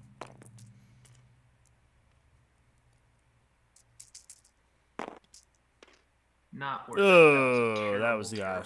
that was terrible. 3 wounds. One goes Just through, one wound. or does it? Feel no pain. It does. So I'm down to 2 on the captain, I believe, or down to 1. Are you going to interrupt? Down to 1 on the captain. No, I'll take my chances. Okay, 5 attacks from. Go get him, Mortis. Contemptor. Should get him, right? Maybe. All hit. Yeah. 3's to wound. 4 wounds. All right. Theoretically, we should get him here. Dice say, yeah, you're probably dead. All right. Feel no pains. A little bit more work. How much damage each? Just 1. but it would. Yeah. Double sixes here would be the rub-ins. Oh my. Oh Oh no! my gosh. Chat! Oh, All right. Chat! you rolled 5 sixes. To What keep is him alive. this? Oh I my had to fail destruction saves to god. get him onto the field of papers. True. But I mean, I wouldn't worry. I wouldn't That's worry. a 1 in 3 versus a 1 in 6. Oh my Alright. god, chat. Right. Okay. He sees the death visions in his head. He's like, this isn't how Sanguinius died. He got stabbed by somebody, I imagine. Was it Horus? Did Horus stab him? He's like, oh, I can only die to somebody stabbing with a big sword. A big demon sword. I can't die to this random idiot punching me. Oh, man. That's a big swing, actually. Because this guy's going to come back and kill one of these units. Probably.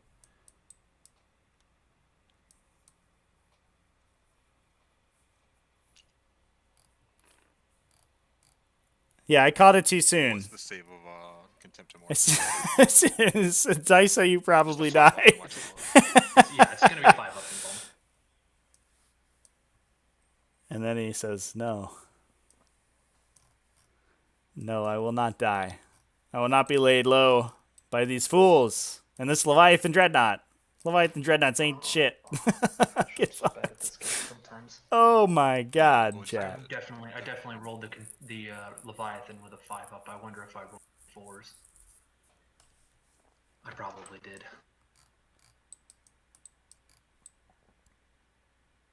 Five up to hit? Oh, for shock assault. Do I get the Death Company one when you charge me? I don't know. I should really know this by now. Nope, I have to have charge, so I just get 5 attacks.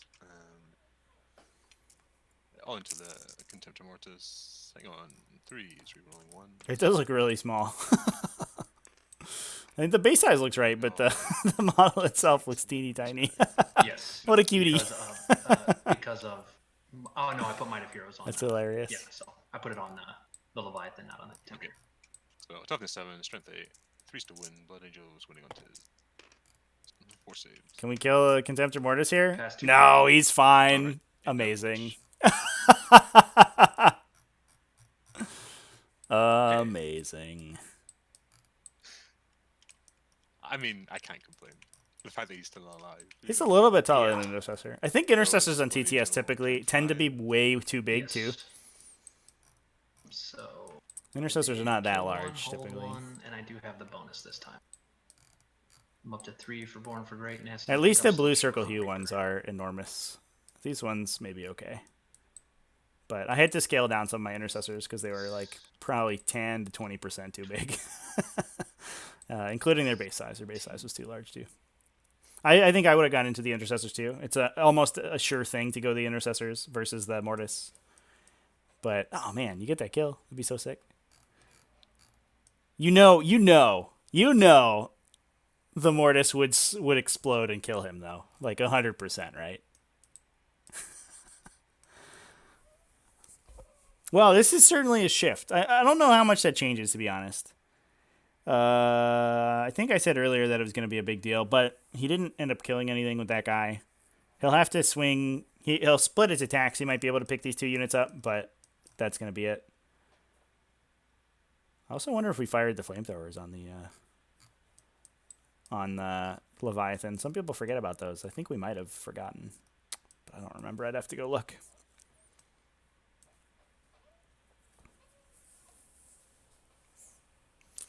Oh my gosh. All right, Phenomeno. What can we pull out here? So, we're down 6 points, but we do have potentially 4 locked up in ground control, although I think it's going to be unlikely he gets 4. He'll get at least 1, so he's really reasonably only down 5. He needs to kill 4 this turn and not lose his captain. No, he needs to kill 4 if the captain dies to grab Killmore. And he at least wants to take Holdmore away, I think. So Killmore, Killmore, hold, gets him to 20. He's only down 3. If he can block the hold more, he stays down 3. And then last turn, Hawkeye should max his Reaper, right? He has 48 wounds on these guys. Oh, maybe not, actually. Plus the characters. He's killed 16 wounds of characters, so that is 54. Plus a scout unit. 59, really? Oh, plus this guy. So he should have 3 on Reaper. And I imagine he stays at 3. All right, we'll advance. I kind of can't imagine the scouts leaving their cover right now. They just get killed and give up those points. Whereas otherwise, there's no way that they die. So I think it's okay. So he'll max his engineers. He'll get hold up to 19. He'll probably get kill more up to 21. He's only down 2 at that point. We'll advance the red scouts. And then as long as he can retain parity, he has to get basically 3 on ground control next turn. It's a tough ask, but it's possible, I think. Yeah, what are these guys doing? They're just having a grand old time up here. They're just loving in life. There's parties. It's super fun.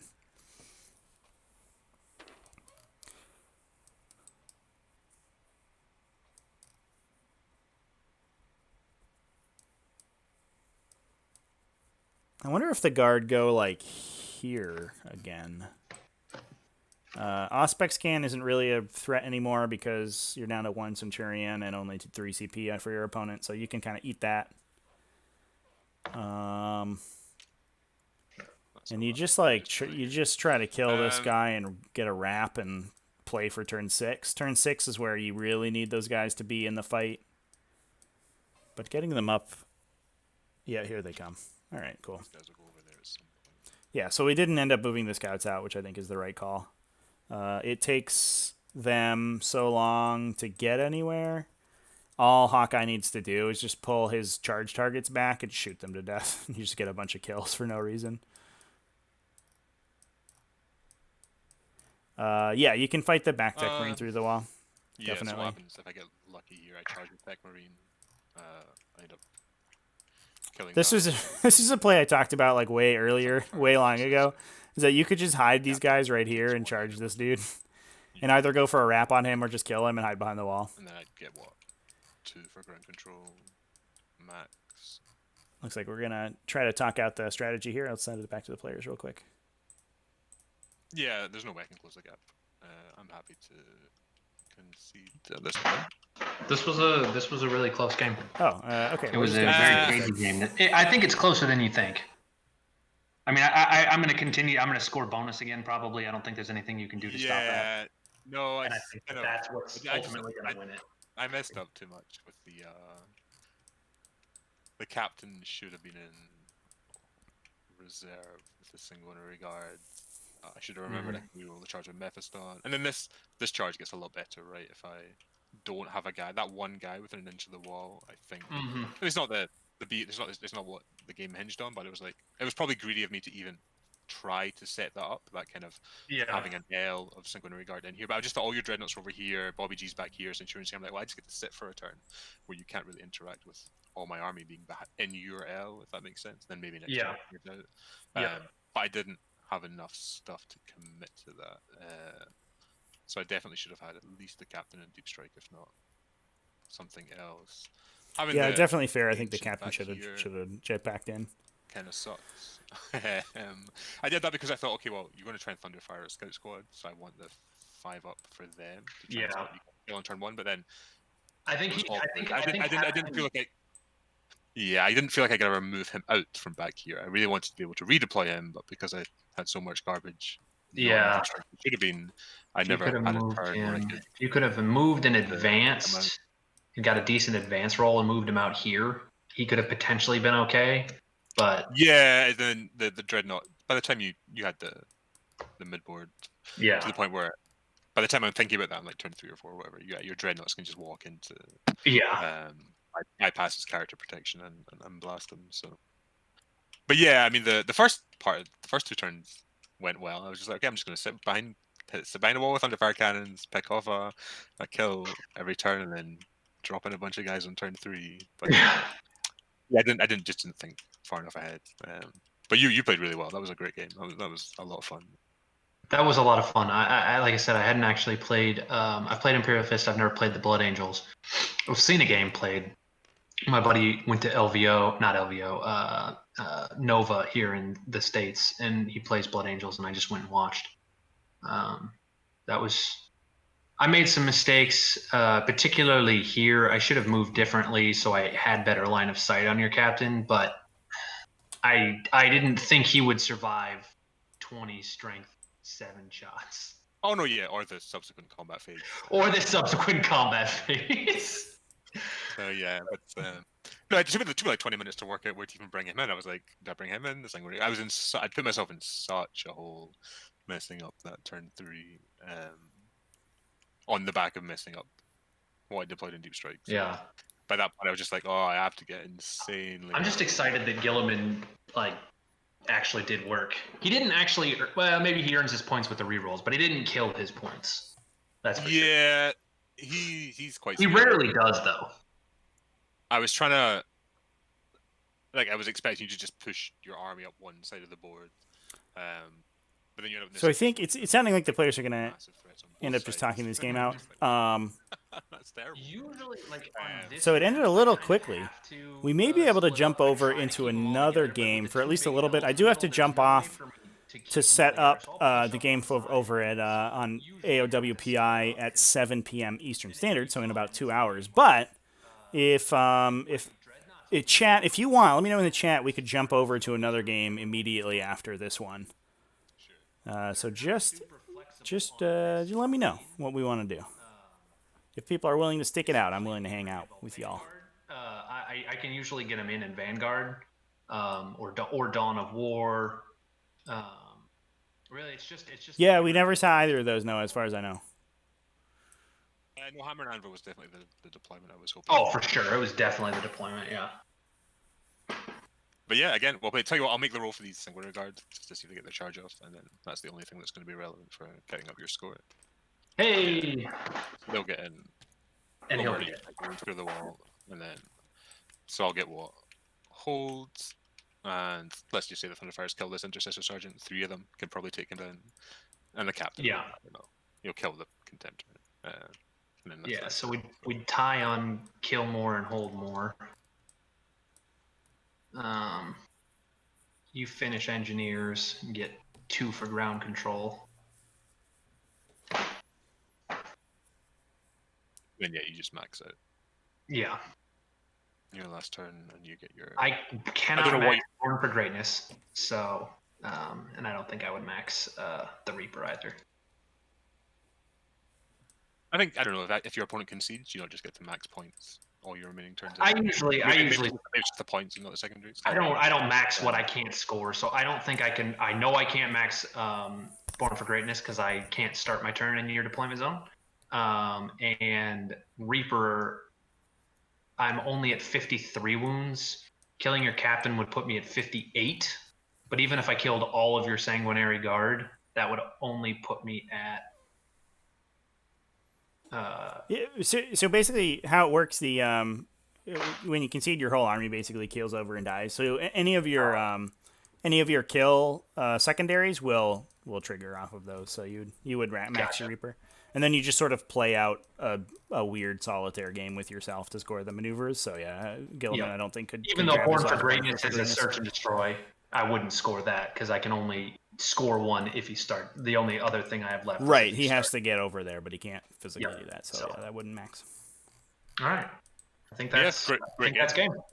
Yeah, well played. Congrats. Yeah, definitely an interesting matchup from our perspective to watch. Is it sort of 2 polar opposites of lists, right? One is this insane, gunline brick, and then the other one is just a sort of this lethal strike force. And it definitely looked like an interesting mind game that you guys had to go through to get to try to unlock the opponent's the question that their list is asking.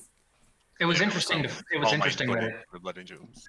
I ended up having to kind of play a Blood Angels game because I didn't hardly ever shoot it on Yeah, it was all done in melee. Blood Angels Ultramarines. Yeah. All right. Well, great game, man. That was fun. Thanks for hosting the pods, Trevi. This is the first one I've got to do, and it was phenomenal. Yeah, no worries. Thanks for playing it. I hope you guys are having a good time. And I am. I will join in congratulations. a rapid pod soon. Sweet. Yeah, we have number 4 is live right now. Has 2 spaces left. So that one's going to go pretty quickly, I think. Where do I go to sign up for that? So yeah, in the Discord, there's a join a rapid fire pod channel, and there's links to all of the rapid fire pods that are open right there. Perfect. All right, I will do that. Sweet, dude. All right. Thanks for playing, guys. I'll go ahead and put your score in, so you don't have to worry about that.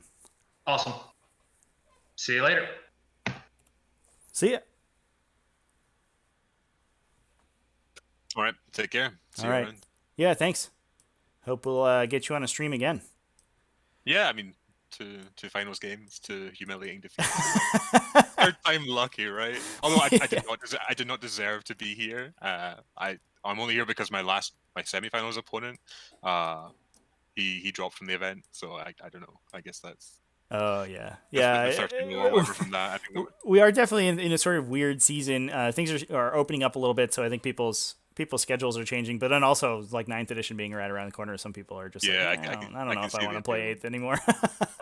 anyway, wait 2 great job, weeks. Trevi, and thanks again. Yep, no worries, and congratulations on at least a finals appearance. Probably locks you in at least 3rd place, which is not terrible at all. It must be. I think there's a 2.5. I think there's a 2. Yeah, I think 3 wins in a draw on our body. if Torin's in my chat right now, if he wins his last game, I think he might sneak 2nd place out.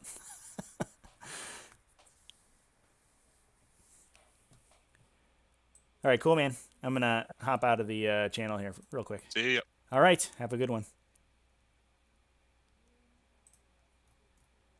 Okay, chat. That is going to be it for this game. The Ultramarines ended up taking it. Phenomeno decided to just call it rather than playing out the last round. I think in his calculus, he could not have maxed the game.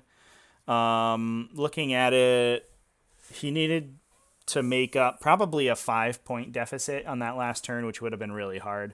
He basically needed to max his ground control and also sort of kill more, hold more bonus. And I don't think it was really reasonable. Unfortunate that it came out that way, but we do allow players to talk at the end of the game out in order to save some time at the end there. And we did. Torrent saying he'll try his hardest to grab that 2nd place. We did end up pretty early, so I have about 90 minutes. There's a semifinals game going on right now. I'm gonna try to jump in there. It looks very cool. It's Sensei Reese playing Grey Knights. No, excuse me, playing Custodes, Pure Custodes versus Headstrong playing Grey Knights. It's a semifinals game. I wanted to get it on stream, but unfortunately this game was happening today, so I couldn't quite get that one on.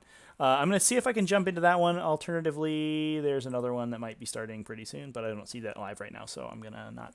We'll figure it out. So what I'm going to do is I'm going to end this stream, and I will jump into that, and I'll create a separate stream event for that so that they end up as separate VODs. So you guys should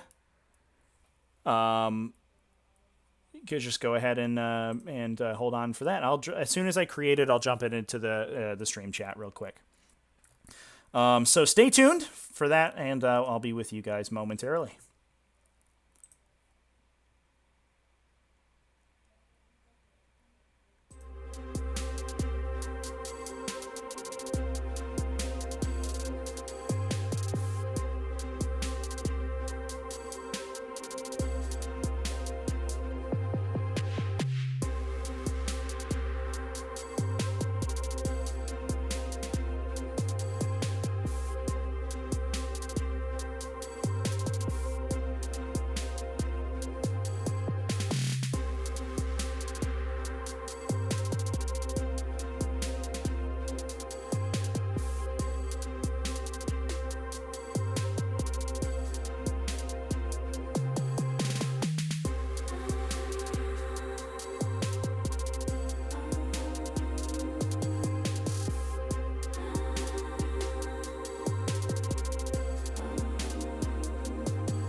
Okay, chat.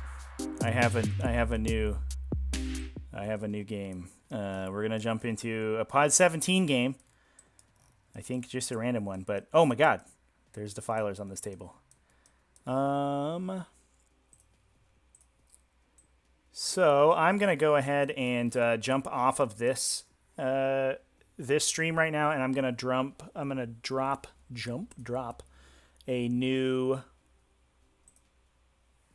link into the chat, and we will do this so that you can come visit. So give me 1 sec.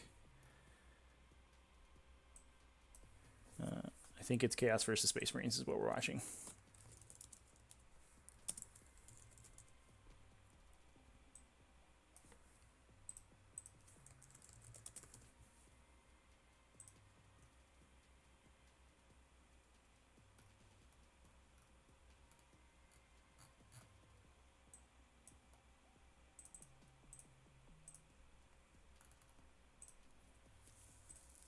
All right, everybody. I'm going to pop off quickly, and then we will go live with this new game.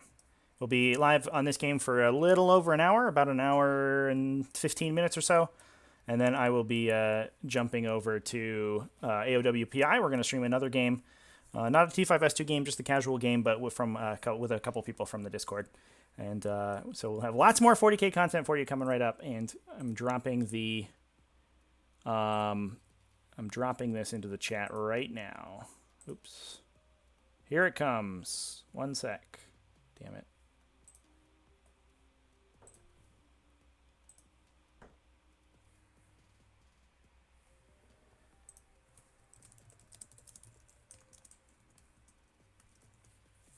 All right, it's in there.